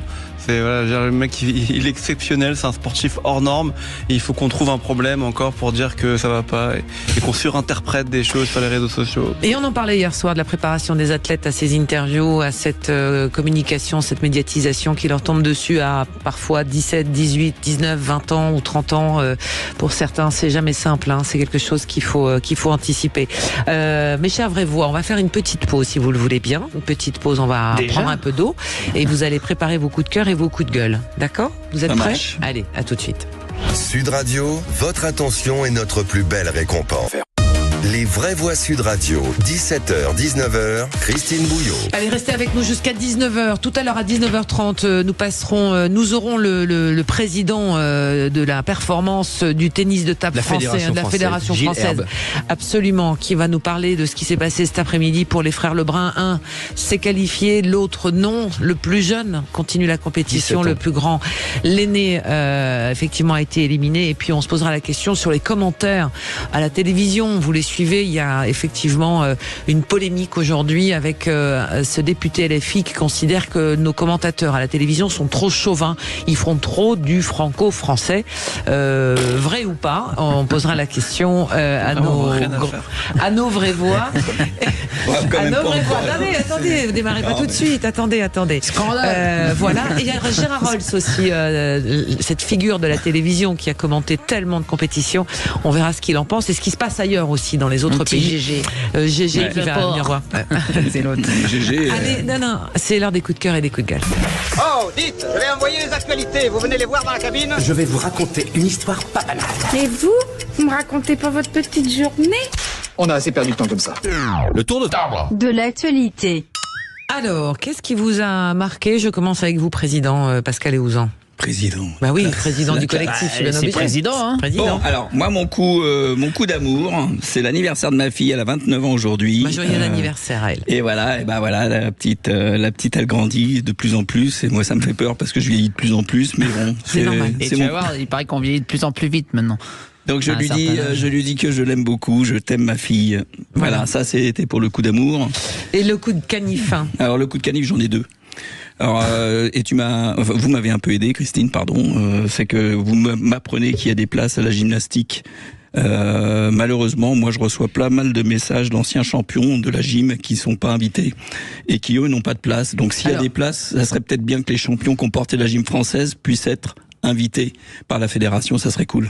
Alors il y a les anciens athlètes, il y a aussi le public, le grand public, les gens qui viennent de loin aussi et qui se cassent les dents devant ce site de revente des billets qui n'arrivent pas à en trouver. Et on voit des images avec des tribunes à Bercy, par exemple, pour ces finales hommes en concours général individuel qui sont quasi vides, comme à Roland-Garros. Vous savez, cette image où on voit des tribunes où il n'y a pas de spectateurs. Alors déjà d'une, c'est dommage de pas les remplir pour ceux qui aiment ça et qui ont envie de le suivre, et puis surtout c'est dommage pour les athlètes qui font une finale olympique devant une tribune où il y a, d'après la photo, il doit y avoir 50 personnes, quoi. Mais là je comprends ce que vous dites, mais bon, je suis président du collectif des champions et championnes, et donc on réunit des gens d'avant 2012 qui ont fait beaucoup de spectacles sportifs. Je veux dire, il y a eu beaucoup d'événements organisés par les fédérations qui ont été portés par ces champions, et la moindre des choses, moi quand je vois la délégation américaine de basket qui invite tous les joueurs de la Dream Team du passé à venir voir la nouvelle équipe, et ça leur paraît extrêmement normal, je comprends pas qu'en France,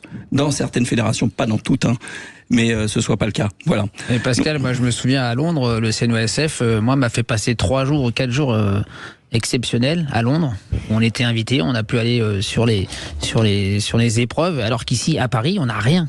On n'a rien, c'est un truc de malade. J'arrive pas à comprendre qu'ici en France, on soit pas pris. Philippe, on ne considère pas plus que ça. Une question, quand il y a les Jeux d'hiver et que tu participes pas, ils t'invitent? La Fédé de sport de glace? Non, alors jusque-là, comme j'étais avec France Télévisions, donc j'étais sur place. Donc il y avait parfois quelques réceptifs, soit au Club France ou par la Fédération française, quand ils recevaient une médaille, on était invités. Mais c'est pas systématique. Et puis pendant les Jeux, c'est compliqué quand tu es une délégation d'organiser quelque chose à part entière, si c'est pas le CEO qui l'organise. Ouais, bien sûr. Deuxième coup de gueule extrêmement pour moi. Alors vous allez sans doute m'aider, mais j'ai appris qu'il y avait eu un contrôle antidopage au village olympique ce matin à 5h45. Alors même le contrôle était destiné à Léon, qui avait été contrôlé la veille à minuit. Et en fait, ils ont réveillé à 5h45 toute la délégation de natation, alors même que les gens, ils ont des compétitions dans la journée, quoi. Donc, c'est tout simplement pas possible de réveiller des sportifs qui vont faire les Jeux, qui vont faire une épreuve importante dans la journée, de les réveiller à 5h45. Enfin, je pense qu'il y a certainement d'autres horaires. En plus, il n'était pas là. Il paraît qu'il avait été dormir à un autre endroit. En fait, pour la petite histoire, il est allé. La fédération lui a pris un appartement très près de la piscine dans laquelle il est, puisqu'il enchaîne 4 médailles, 4 courses hier, 2 courses ce soir, avec possiblement 2 médailles d'or, ce qui ne serait jamais arrivé. Tout ça en l'espace de 3 jours. Et donc pour limiter les déplacements et la fatigue, puisqu'on est vraiment à l'autre bout de Paris, ils ont pris un appartement au plus près pour qu'il puisse venir juste à pied directement à la piscine. Et il s'était déclaré sur la fameuse application qui permet aux athlètes de haut niveau de se déclarer auprès des instances antidopage pour dire où ils sont, parce que sinon il y a faute et c'est un no-show comme on appelle ça. Et donc il s'était déclaré, et c'est eux qui n'ont pas vu qu'ils n'étaient pas présents. Donc ils ont raté Léon Marchand qu'ils avaient déjà contrôlé 5 heures avant, et 2, ils ont réveillé tout le monde à 5h40 pour pouvoir faire un test antidopage qui aurait peut-être pu se faire à 7h30 du matin. Exactement. Je suis pas sûr que ça aurait changé beaucoup les analyses, parce que quelle est la règle là-dessus en termes de contrôle? Je crois qu'ils ont la possibilité d'aller partout où ils veulent et quand qu'ils veulent. Exactement. Moi, j'ai mon beau-fils. C'est plus que des pouvoirs de police. Mais exactement plus. Il n'y a pas de perquis à montrer. Il n'y a pas de mandat de perquisition. Très simplement. Alors là, je vais m'énerver un peu parce que je me suis énervé d'ailleurs il y a un mois. Moi, je suis le beau-père de Benjamin Monzi, le joueur de tennis. Ils sont venus contrôler à 7h30 le matin chez moi, c'est-à-dire pas chez lui, chez moi.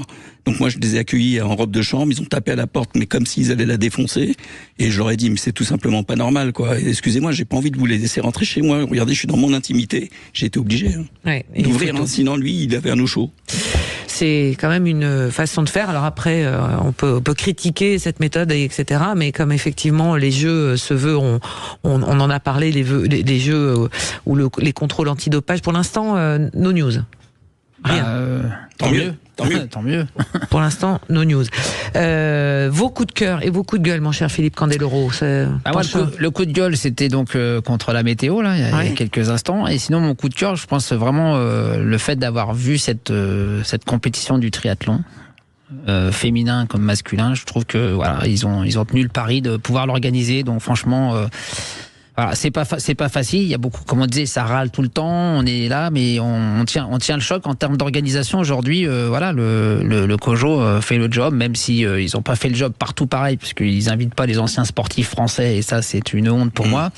Mais sur l'organisation, faut dire qu'ils sont couillus, ils sont allés jusqu'au bout, et ça s'est fait. Et je suis très content pour le triathlon français, masculin comme féminin. Voilà, ça c'était mon coup de cœur. Pour rebondir sur ce que vient de dire Philippe, le CCCF, on en a parlé, on est plus de 620 sportifs de haut niveau des années 80 jusqu'à 2012, 25 champions olympiques, une 60aine de champions du monde d'Europe, enfin bref, je pense que ils auraient pu faire une petite soirée des champions. Des champions. Voilà, c'est assez facile, ça. C'est vrai. Et comme ça, on aurait été invité Alex Darmon. Oui, voilà. Évidemment. Il y a un truc qui se passera pour les athlètes d'aujourd'hui. Je pense que dans 20 ans ou dans 30 ans, il se passera la même chose pour eux. Bien sûr, exactement. Mais ça, on parlera de l'héritage. C'est là l'héritage. C'est ça, quand on parle d'héritage, qu'il faut qu'il change. On en parlera. Vous imaginez quand même, enfin, moi j'insiste là-dessus, bon, Philippe, c'est pas de la chance parce que c'est lui qui a pris cette direction-là, mais aujourd'hui, Philippe, c'est quand même un monument du patinage artistique. Il a rebondi sur le plan médiatique derrière, mais moi j'ai du mal à comprendre qu'un mec comme lui soit aujourd'hui pas invité pour un truc comme ça, quoi. Enfin, c'est un truc de fou. Je t'avoue que j'ai du mal aussi à comprendre. Mais Alex ça, c'est mon ego qui parle. Moi aussi, j'ai du mal à comprendre. On continue notre tour de table parce que l'heure avance. Moi, mon coup de cœur, c'est sur ce selfie. Je sais pas si vous avez vu ce selfie réalisé par les athlètes sud-coréens et nord-coréens. Incroyable. Au tennis de table.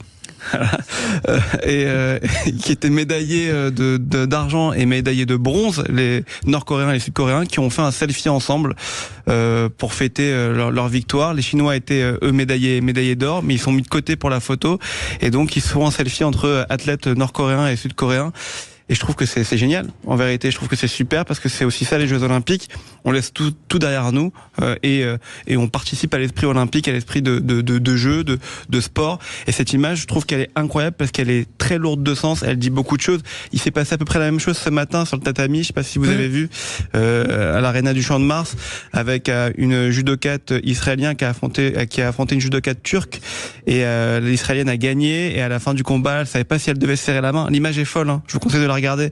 L'image est folle parce que la judokate turque pleure parce qu'elle vient de perdre, et la judokate israélienne veut lui serrer la main, elle ose pas, la judokate turque ose pas lui répondre, et au final elle se serre la main. Voilà. Génial, elle vient la chercher, elle lui serre la main. L'israélienne vient la chercher, elle lui serre la main. Et je trouve ça, sport, dans la période qui est actuelle, je trouve que c'est incroyable, que c'est des images qui sont incroyables et très très importantes. Oui, parce que ce selfie entre les deux athlètes nord-coréens, sud-coréens, on rappelle, ils sont tellement en guerre depuis tellement longtemps et tellement séparés, elle a été virale dans la minute. Au niveau mondial, donc ça veut bien dire ce que ça peut représenter. Moi, ça me fait un peu peur pour les Nord-Coréens qui ont été sur la photo, parce que ça risque pas de plaire au patron, quoi. Peut-être que ça. On saura certainement pas. À Pékin, il y avait aussi défilé de Nord-Coréens qui étaient venus saluer à Pyongyang. C'était pas à Pékin, c'était à Pyeongchang, pardon. On avait des défilés de Coréens du Nord qui venaient faire la fanfare dans les tribunes et tout ça. Donc en fait, politiquement parlant, on se sert toujours des jeux pour en faire un peu une partie, mais ça a toujours été, le sport a été beaucoup plus fort que la politique depuis que les Jeux Olympiques existent, en fait. Et je comprends pas pourquoi aujourd'hui, effectivement, on boycotte ou on empêche des athlètes de participer, peu importe leur pays, parce qu'en fait, moi, par exemple, les Russes en compétition, ils me manquent. Bien sûr. Et eux, ils y sont pour rien de la décision du patron, comme tu dis, Pascal. Oui, puis ça fausse aussi les résultats, parce que par exemple, nous en gymnastique, la gymnastique sans les Russes, c'est pas la même compète. Et c'est pas la même victoire. C'est vrai. Allez, on va s'arrêter un court instant. On va faire une petite pause et on va revenir avec nos vraies voix des JO ce soir, ce dernier jour du mois de juillet, avec dans un instant avec nous le président de la Fédération française de tennis de table pour revenir sur cette folle journée pour cette discipline avec les frères Lebrun, l'un qui pleure, l'autre qui rit. Et on verra la suite de la compétition aussi avec cet emballement médiatique autour de ces deux jeunes gens, ces deux Montpelliérains. C'est à suivre dans un instant sur Sud Radio. Les vraies voix Sud Radio, 17h, 19h, Christine Bouillot. Vous êtes bien, mesdames, messieurs, avec les vraies voix des JO jusqu'à 19h avec nos vraies voix exceptionnelles.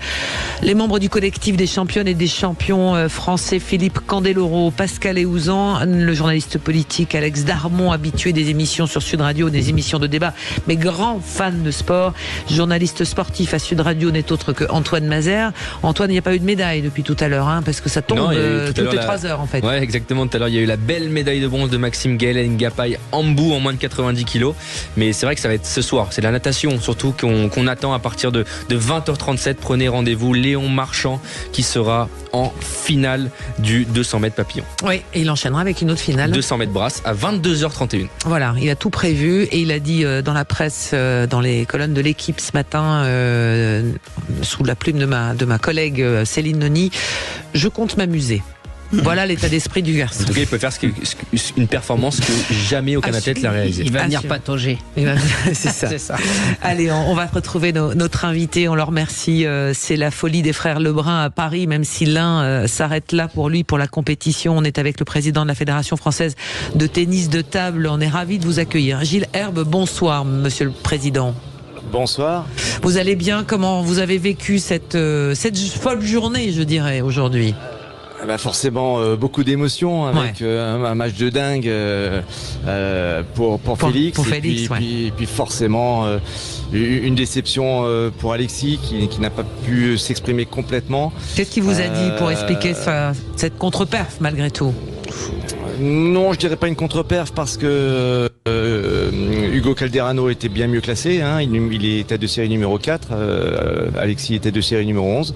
Donc non, je crois pas que ce soit une contre-perf, simplement il n'a pas pu exprimer son jeu, il a été plutôt bien cadenassé sur le plan tactique. Et voilà, un peu de frustration aussi peut-être pendant le match, mais je crois pas que ce soit une contre-perf, non. Dans le duo des deux frères, est-ce que ça peut avoir une incidence dans un sens ou dans un autre, le fait que le grand frère, par exemple, ne passe pas et que ce soit le petit frère qui passe devant, où il y a une telle symbiose entre eux que finalement c'est les deux hommes font la paire, comme on dit?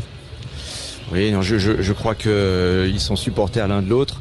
Bien sûr, Alexis aurait préféré rejoindre son frère, mais non, je crois pas. Je crois que d'ailleurs, juste après le match, Alexis a tout de suite dit que il allait être le premier supporter de son frère et qu'il espérait que son frère allait rapporter la médaille. Et puis voilà, ils s'entendent parfaitement bien et ils ont l'habitude de ces comparaisons, de ces matchs qui les opposent. Et voilà, je crois qu'ils le gèrent très très bien. Oui. Alors, c'est Félix, le plus jeune, 17 ans, qui est passé aussi. Ça a été une victoire à l'arraché. Il sait quoi? Il s'est nourri du public, de cette ambiance absolument incroyable pour ne pas craquer sur la fin de la rencontre. Oui, je crois que Félix, vraiment, il a ce sens de la gagne.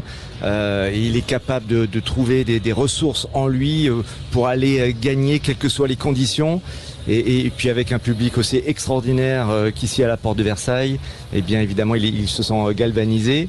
Mais vraiment, ce qu'il a fait aujourd'hui, c'est très très fort parce que il joue sur Ocharov qui a beaucoup d'expérience. Et on voyait plutôt à un moment donné Ocharov avoir pris le dessus, mentalement aussi, tactiquement, et vraiment avoir retourné la situation dans ce dernier set de folie. Mais écoutez, je crois que c'est ça le ping. Allez, Antoine Mazère, une question pour vous, monsieur le président. Bonsoir, président. Vous connaissez ces deux frères depuis de nombreuses années. Il y avait les championnats de France du côté de Montpellier cette année. Les deux étaient en finale. On a vu l'ambiance que ça a provoqué, l'engouement qu'il y a autour de ces deux frères. Cet après-midi, il y avait Zinedine Zidane dans les tribunes. C'est assez incroyable. Est-ce que vous sentez que le ping français est en train de changer de dimension et que les clubs vont on l'a déjà vu, qui est en progression, mais que les clubs vont prendre un sacré coup à partir de la rentrée avec des licenciés. Est-ce que la fédération est prête à accueillir tous ces nouveaux jeunes qui découvrent cet été les Jeux Olympiques et qui découvrent ces frères Lebrun et qui découvrent cette discipline qui est de plus en plus télégénique aussi et qui fait rêver de plus en plus de gens? Écoutez, c'est vrai qu'on est dans une dynamique extraordinaire déjà avant les Jeux. On a gagné, on est passé de 211 000 à 230 000 licenciés en une année. Et puis là, les Jeux évidemment vont provoquer un afflux dans nos clubs. Alors évidemment, la fédération, on a déjà aidé les clubs à améliorer leur accueil, à pouvoir accueillir plus de jeunes, plus d'adultes aussi d'ailleurs, parce qu'il y a beaucoup d'adultes qui auront aussi envie de venir nous rejoindre. Et aujourd'hui, effectivement, ce plan d'accueil dans les clubs, j'espère qu'il portera ses fruits et qui nous permettra de faire grandir encore notre fédération et d'accueillir de plus en plus de monde à la rentrée. Pascal Eouzan, une question pour vous également, Gilles Herbe. Alors je voulais prendre la suite. En fait, Antoine m'a un peu devancé, mais c'est vrai que vous avez une opportunité marketing forte avec les deux frères Lebrun. Je pense aussi, pas que les JO, mais vu ce qu'on voit un petit peu, ils ont des fans même apparemment dans l'équipe de NBA de basketball. Donc il va falloir vraiment que vous profitiez de ça, parce que ces phénomènes, ces sportifs, vous avez eu Jean-Philippe Gatien à une certaine époque, aujourd'hui vous avez eux, et je crois qu'effectivement vous allez prendre des licences, etc. etc. Et après j'avais plutôt une question, en fait, peut-être que la chance des frères Lebrun c'est qu'ils soient deux, et que c'est vrai qu'ils abordent à deux un événement comme les Jeux Olympiques, et je pense que pour eux c'est une force. Et à la maison. Ouais, c'est une force parce qu'ils sont deux, même s'il y en a un qui perd, ils sont deux dans l'aventure. C'est vrai, c'est une force, mais je crois que c'est au-delà des deux frères, c'est vraiment une famille qui connaît bien le tennis de table, qui vit tennis de table, qui mange tennis de table, qui parle constamment tennis de table. Ce sont des passionnés incroyables, ils connaissent tout de leur sport, et je crois que cette passion porte toute la famille. Et je crois que vous avez raison, le fait qu'ils voyagent ensemble toute l'année, le fait ils parlent beaucoup entre eux de tennis de table sur leurs adversaires, ils les décortiquent, ils en discutent entre eux, et tout ça, ça les porte vers la performance. Ils sont très très ambitieux tous les deux. Il y a des sœurs aussi, c'est ça? Les deux sœurs Lutz aussi qui sont dans le tableau féminin. Effectivement, chez vous c'est vraiment une histoire de famille. Vous travaillez avec les jumeaux. Moi j'ai une question, Gilles. Si on avait eu la finale entre les deux frangins, lequel des deux avait plus de chances de l'emporter? Le plus vieux. Alexis. Le plus vieux. La dynamique. Non, je ne pourrais pas répondre à cette question. Apparemment. Il n'a jamais battu son frère en professionnel. Oui, au championnat de France, c'est toujours l'aîné qui gagne. Le droit d'aînesse. C'est toujours Alexis qui a gagné pour le moment. Enfin, vous savez bien, toutes les bonnes choses ont une fin, peut-être. Je ne sais pas. L'avenir nous le dira.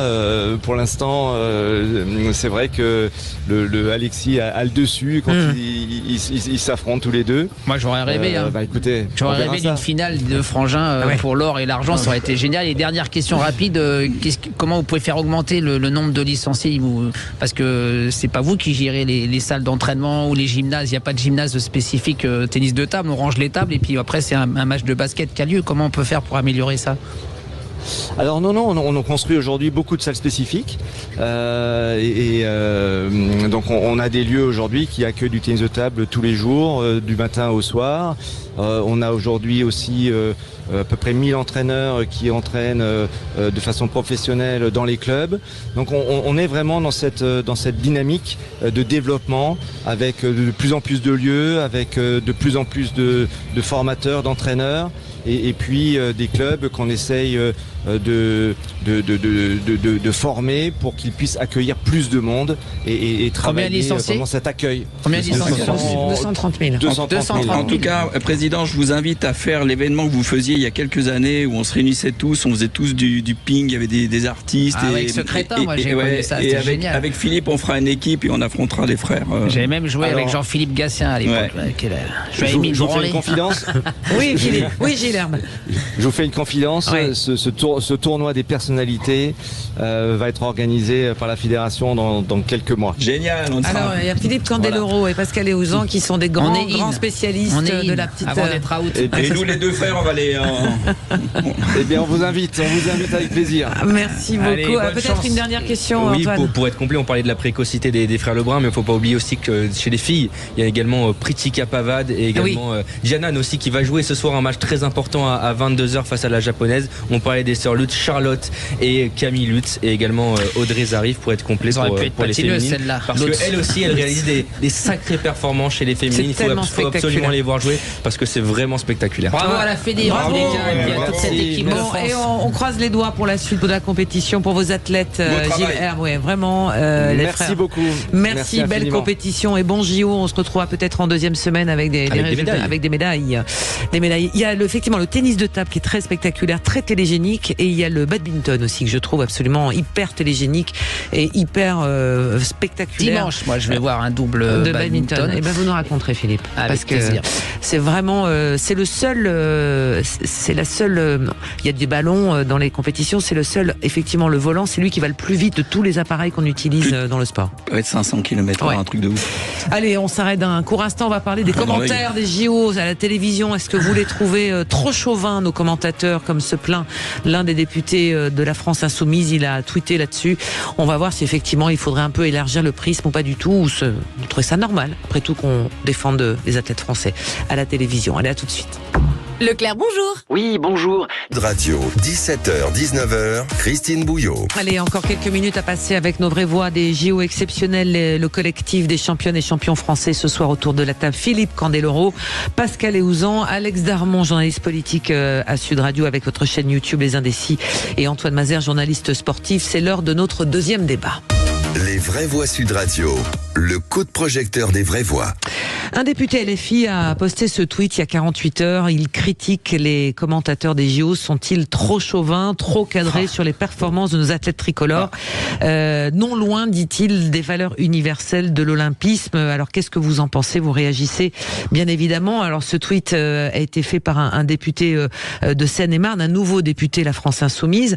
Vous allez réagir dans un instant, mes chers vraies voix, mais on voulait avoir l'avis de quelqu'un qui connaît un peu le milieu. C'est Gérard Rolls. Bonsoir Gérard Rolls. Bonsoir Christine.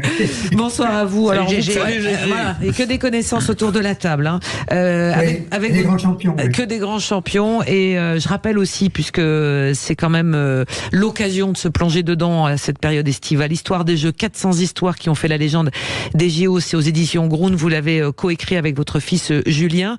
Alors tout le monde a souri quand j'ai posé ce débat, mais il a le mérite d'être posé aussi par rapport à ce que déclare ce député La France Insoumise, mais que les commentateurs à la télévision française soient, on va dire, dithyrambiques ou poussent derrière leurs athlètes français, je dirais, il n'y a rien de neuf sous le soleil, Gérard Rolls.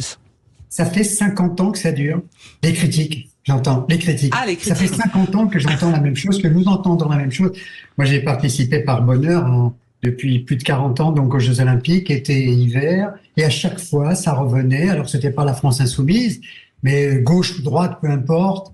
Je ne sais pas pourquoi on ne supporte pas, justement, d'aider et de porter et de glorifier les athlètes français, les champions et les championnes. J'ai eu l'expérience plusieurs fois d'avoir sous les yeux, au moment où je présentais les grandes sessions de l'après-midi ou du soir, et j'avais les écrans de la télévision américaine, de la télévision anglaise, de la télévision suédoise sous mes yeux. Et de temps en temps, même en quittant l'antenne, je les écoutais. C'est incroyable comme ils sont chauvins. J'ai vu des images des Américains ne montrant pas le vainqueur, par exemple, d'une course en athlétisme, et ne se focalisant que sur les coureurs américains. Et là, on n'a rien à dire. Nous les Français, il faut les soutenir, il faut les aimer, et c'est exactement ce qui se passe aujourd'hui à Paris. Quand on voit la ferveur, non seulement du public, mais en plus même, c'est vrai, de certains commentateurs. Et honnêtement, des types comme chez nous, Alexandre Boyon, Alexandre Pasteur, Nicolas Jay, n'arrêtent pas de faire les louanges des coureurs et des athlètes étrangers. Oui. Lorsqu'ils donnent leur palmarès, ils disent que ce sont les meilleurs dans leur catégorie. Non, il faut arrêter ces critiques. En fait, est-ce que c'est pas du géobashing de base pour exister finalement? Là, je m'adresse à vous, Gérard, mais Philippe, je ne sais pas si la critique, elle est qu'on est chauvin sur nos athlètes français, ou c'est plus un problème de France Télévisions qui ne diffuse que les matchs ou les compétitions où il y a des Français engagés. Et c'est ce qu'on lui demande. C'est ce qu'ils voulaient. En plus, c'est ce qu'ils voulaient. Ils ont mis ça en place, et moi je trouve ça super qu'on puisse voir nos athlètes français en compétition. Et pas seulement d'autres compètes où le favori serait là. Tous les sports, Philippe. Mais surtout tous les sports, parce que c'est extraordinaire avec les Jeux Olympiques. Et c'est pour ça que moi, j'avoue que je regarde du bout des lèvres le football ou le golf ou même le tennis. Je trouve qu'il y a moins d'enthousiasme à regarder ça. Alors que oui, vous avez raison, Christine. Le badminton qu'on redécouvre. Bon, le tir à l'arc. Là, ce qu'on a vécu, le match contre les Coréens de tir à l'arc, le concours complet dans le jardin de Versailles, qu'on ne peut pas diffuser à longueur d'année, c'est une évidence parce que c'est très compliqué, il faut beaucoup de caméras. On redécouvre des sports, on redécouvre des champions et des championnes, surtout des champions et des championnes. Coubertin, il doit se retourner dans sa tombe, avec la parité qu'on a cette année, d'avoir autant de femmes que d'hommes chez les participants. Ça, c'est génial. C'est tous les sports. Alors évidemment, oui, c'est vrai que France Télévisions montre, par exemple, les régates, là, en 49ers, on va avoir, les deux Français sont en tête du classement. On va sans doute avoir une médaille. C'est extraordinaire. Pendant l'année, on voit pas les courses de voile comme ça en direct. Donc c'est ça les jeux. Je suis en train de me demander si dans le nombre de médailles qu'on a aujourd'hui, il n'y a pas plus de médailles remportées par les femmes que par les hommes. Hier, au compteur des médailles, on était un tout petit peu devant. Non. Hier, on a dit on était un petit peu au-dessus, les filles. Désolé. Moi, alors, on a aussi une médaille à Alice Milliard. De toute façon, vous êtes toujours au-dessus de nous, les filles. J'ai demandé à beaucoup de maires et à beaucoup de présidents de fédération de donner le nom d'Alice Milliard à des rues, à des stades, à des salles de sport, parce que c'est elle qui a fait craquer Coubertin, Alice Milliard. Ouais. Moi, ce que je voulais dire pour revenir sur, moi, je crois que cette personne qui a fait cette réflexion, encore une fois, elle a voulu juste exister, parce que, sincèrement, si les journalistes sportifs encourageaient plus les autres, ils auraient dit mais ils encouragent que les autres. Non, à un moment donné, il faut arrêter, quoi. Il faut, non mais sérieux. Non mais c'est vrai. Alex Darmon, qui est journaliste politique, qui va pouvoir décrypter pourquoi. Il n'aurait même pas dû commencer à exister. Et en plus, je voudrais quand même rendre un hommage à Gégé, parce que on l'appelle tout Gégé, parce que voilà, on se connaît depuis très longtemps. Moi, je me rappelle de ta première Sportissimo où j'ai participé avec Marie-Jo Pérec à l'époque. Donc ça aussi, c'est le contact qu'on avait à l'époque avec cette équipe de journalistes. Et on était aussi un peu copains, quoi, je dirais. Et ça faisait aussi du bien de se sentir soutenir par ces journalistes-là de renom et qui parlent de nos sports avec amour. Et Gégé, c'était le spécialiste de ça. Il parle de tous les sports. Gégé, c'était le spécialiste de ça. Je me suis battu plusieurs fois. C'est pas normal que le karaté soit pas aux Jeux Olympiques. Ça c'est clair. Oui, mais alors il y en a qui disent en même temps il y a les sports neufs. Alors est-ce qu'il faut pas plus de discipline? T'enlevais le tennis ou le football et puis tu laissais le karaté. C'est un vrai débat, c'est vrai. Oui, on a fait le débat la semaine dernière. Ou alors on faisait pas une Coupe d'Europe 3 semaines avant les Jeux Olympiques. Ou alors. Aussi, Christine, et il faut aussi des sports, des sports de jeunes, des sports spectaculaires. Là, ce qu'on a vécu cet après-midi, parce que là, moi, je me gave. Nous aussi, on n'est pas très productifs, de 14 à 16 heures, des fois. Mais en BMX, qui s'est passé cet après-midi avec Jean-Jean, c'est absolument extraordinaire. Il se rate complètement sur le premier saut et ensuite il va nous décrocher la médaille de bronze pour un sport que non seulement les gamins, mais que tout le monde à un moment ou à un autre d'ailleurs. Gérard Rolls, là c'est le spécialiste de la télévision aussi, de manière télégénique, les images de ces Jeux à Paris. Alors je parle pas des sports en salle, mais de tout ce qui se fait en extérieur. La carte postale est absolument sublime. Sublime. C'est magnifique. Nous avons eu des très beaux jeux. Barcelone 92, c'était exceptionnel de beauté aussi sur la ville et sur les environs. Mais là, évidemment, on a une des plus belles capitales du monde. La capitale, on l'a dit au moment de la cérémonie d'ouverture, la capitale de l'amour, la capitale du romantisme, avec toute notre histoire de France, justement, qu'on a sous les yeux. De la Tour Eiffel en 1900 au château de Versailles, au Louvre, d'avoir... tous ces monuments et tous ces clichés, tous ces cartes postales, c'est extraordinaire. Et c'est vrai que c'est particulièrement bien retranscrit. Fais attention, Gégé, sois pas trop chaud. Été le cas de la cérémonie d'ouverture. Fais attention, sois pas trop chauvin, tu vas te faire critiquer dans enlève les bottins que t'as sous ton siège aussi, là. Mais non, Philippe, je suis debout. J'aime bien parce que en termes de taille, je veux pas dire, mais bon. Alex ça Darmon, veut dire quoi, ça, Christine? Mais non, je rigole. Alex Darmon, Non, mais là, sur la politique, enfin sur cette, on va dire cette spécificité là, particulièrement française, de critiquer. Oui, de critiquer et d'être chauvin aussi. Et le sport. On est chauvin et on est français, c'est très bien comme ça. Moi, je parle pas de chauvinisme, je parle d'émotion. On parlait de BMX il y a quelques secondes, j'ai regardé l'épreuve de BMX, celui qui commentait, il était dans l'émotion avec nous, il disait il va avoir l'or et puis finalement il va avoir l'argent et puis il a que le bronze. Mais c'est aussi ça commenter, c'est aussi ça de driver des gens qui regardent avec vous une épreuve sportive. Donc politiquement, effectivement, il faut exister pendant l'été pour ces députés qui viennent de se faire élire, pour certains en tout cas et pour celui-là. Et d'ailleurs moi j'aimerais bien l'entendre ce monsieur, ce député qui a dit ça.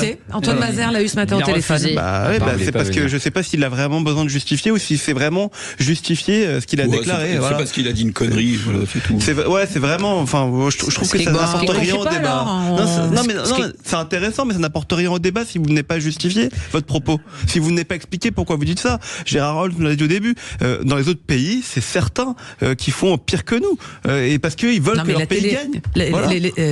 La télé américaine, ils sont 1500 dans Paris pour travailler pour ces jeux. Et il n'y a que ça qui les intéresse. Et voilà. Les Américains. Et ils veulent gagner. Et nous aussi, on veut gagner. On peut se poser la question, on doit se poser la question, qu'est-ce que c'est qu'un bon commentaire? Un bon commentaire, c'est à la fois des informations, ok? Je fais le portrait, je donne des informations sur l'athlète ou femme ou homme qui va participer, et tout le reste, c'est de l'émotion. Vous avez 100% raison. Tout le reste. Regardez dans le passé, les grands du passé, les Roger Coudert au rugby. Moi, j'ai le doigt cassé. C'est à cause. C'est grâce à Roger Coudert. J'ai joué au rugby en écoutant faire les commentaires. Simplement, même avec ma petite taille. C'est ça un bon commentaire. C'est de jouer sur l'émotion. C'est de mettre du stabilo. C'est de mettre de la musique. Et c'est de nous remplir d'émotions, comme savait le faire Patrick Montel, par exemple, si bien avec l'athlétisme, ou comme le fait de temps en temps Alexandre Bourget. Ou Thierry Roland sur la fin de la Coupe du Monde de foot. C'est ce que j'allais dire. La difficulté, c'est que des commentateurs comme Gérard, comme Nelson, c'est des gens alors c'est difficile parce que ça laisse pas la place à des nouveaux qui arrivent pour commenter. Mais ces gens-là qui ont connu les champions pendant de nombreuses années, en fait, l'émotion, c'est comme si c'était leurs enfants qui étaient sur le stade ou dans une piscine. Donc, en fait, l'émotion qu'ils transportent quand ils commentent, parce que ça m'arrive, moi, je suis un compatriote français. Quand j'ai un champion français qui se bat pour une médaille d'or aux Jeux Olympiques, je suis dans l'émotion, je suis dans le fun avec lui. J'ai l'impression d'être sur la glace à sa place. Donc, c'est ça qu'ils transmettent les commentateurs et les bons. Et le problème, c'est que quand aujourd'hui on veut remplacer, on veut pas qu'il y ait des nouvelles personnes comme Gérard Rolf ou comme des Nelson Montfort qui deviennent des dinosaures de la télévision. Donc on met parfois des nouveaux animateurs ou des nouveaux commentateurs qui n'ont peut-être pas cette émotion à transmettre parce qu'ils ne connaissent pas les athlètes. Ils sont juste là pour faire du commentaire sportif sur l'épreuve qu'ils voient, mais ils sont peut-être moins proches des athlètes. Je sais pas si donc plus de sport à la télévision, bon sang de bonsoir, comme dirait l'autre. Et moins de politique. Un peu plus. Et là, il y a du sport à l'Assemblée nationale. Plus de sport. On a dit qu'on allait organiser un petit marathon dans les rues de Paris avec les 577 députés pour voir. Et là, je pense, la réaction qu'on a eue de cet homme politique, là, incessamment, il n'y a pas si longtemps que ça, c'est lié au fait que depuis 4 jours ou 5 jours, une semaine, on parle plus de politique. Alors, ils ont envie de s'exprimer, hein, voilà. Ouais, ça va revenir, vous inquiétez pas. Ouais, bien sûr. Les Jeux, ça dure qu'un mois avec les Paralympiques. Au mois de septembre. Un petit exemple, on avait la Coupe du Monde de rugby chez nous en France. On a pu observer un petit peu tous les autres médias, notamment les Néo-Zélandais. Ils étaient les seuls, les médias néo-zélandais, à avoir le maillot de la Nouvelle-Zélande, le drapeau de la Nouvelle-Zélande pendant qu'ils commentaient, pendant qu'ils allaient aux conférences de presse, parce que pour eux c'est obligatoire lorsque la Nouvelle-Zélande joue, il faut absolument qu'ils aient le maillot, il faut qu'ils soient patriotes. On n'en est pas là. Oui, mais ça montre un petit peu voilà, à quel degré nous on est et qu'on nous critique, alors que dans certains pays, comme le disait Gérard, ils sont... En tout cas, il ne faut pas qu'ils chantent la Marseillaise à la télé, hein, les commentateurs. Gérard Rolf, la France est deuxième au tableau des médailles, là, alors où on se parle ce soir. Ça a changé. Ça a changé pendant le direct. On est passé 4e avec l'Australie et la Chine qui est repassée devant. Le Japon est 3e et la France est 4e. Est-ce qu'on va assister à une cuvée 2024 exceptionnelle, compte tenu justement du domicile? Oui, c'est rarement parti de cette façon-là, surtout sur les médailles d'or. Le record pour l'instant, c'est dans 43 médailles au total. Ça, c'était 15 médailles d'or. Donc là, à mon avis, on est vraiment bien parti pour aller au-delà, même s'il y a des petites faiblesses avec le handball là, qui nous font un peu peur. Le volley aussi peut-être, le basket aussi. Enfin bref, il y a des choses. L'athlétisme arrive je pense, on va avoir de belles surprises. Moi aussi. Je partage ton avis là-dessus, sur l'athlé. Je partage ton avis, Gérard, sur l'athlé. Je suis sûr qu'on va avoir de très belles surprises. J'ai une question. Est-ce que toi, tout comme un peu nous ici, entre moi et Pascal, est-ce que t'as encore tes entrées aujourd'hui pour assister à des épreuves en live ou t'es obligé de faire la manche toi aussi? Non, je fais la manche, oui. Non, mais surtout, j'avais décidé de ne pas y aller pour comme je le disais, me gaver d'images, parce que j'habite à Nice maintenant. Donc, j'étais invité au stade pour aller voir du football, mais le sport, le football olympique m'intéresse un petit peu moins quand même. Non, sinon, je m'étais pas mis en avant pour avoir des laissez-passer et aller un petit peu partout cette année. Je voulais, c'était tout voir. Pour l'instant, j'avoue que je me régale au plus haut niveau de 10h à pratiquement minuit le soir. Bon, en tous les cas, on se régale de vous avoir eu quelques minutes au téléphone, Gérard Holtz. Vous nous manquez même un peu à la télévision dans les débriefs des JO le soir. Je fais une petite. Vive le sport. Voilà, ça le fera un jour. Non, mais c'était les inconnus qui faisaient ça et c'était sympa. L'oubli à Sud Radio. Merci à vous, Gérard Holtz. Merci infiniment d'être passé nous voir. Merci à vous pour ce décryptage. Les vraies voix, c'est terminé. Cette session, on se retrouve demain 1er août. On bascule sur le mois d'août.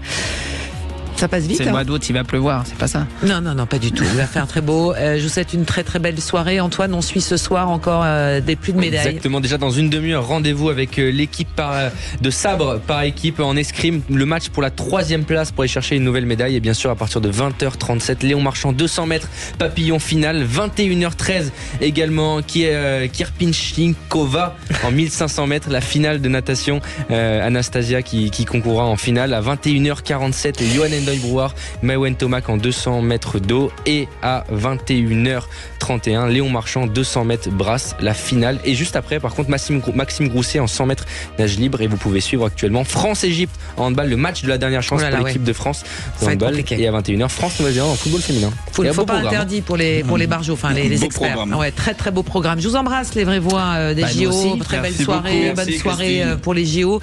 Dans un instant, vous allez retrouver Thierry Tullier pour les JO dans tous leurs états. Thierry Garrier, qu'est-ce que j'ai dit? Tullier. Oh bah décidément. Je l'ai fait. Voilà, ça y est, ça c'est bon. Très bonne soirée. Dans un instant, l'info, et on se retrouve nous demain dès 17h avec les vraies voix des JO. Bonne soirée. Ciao. Sud Radio. Parlons vrai. Sud Radio. Parlons vrai. Sud Radio. Parlons vrai.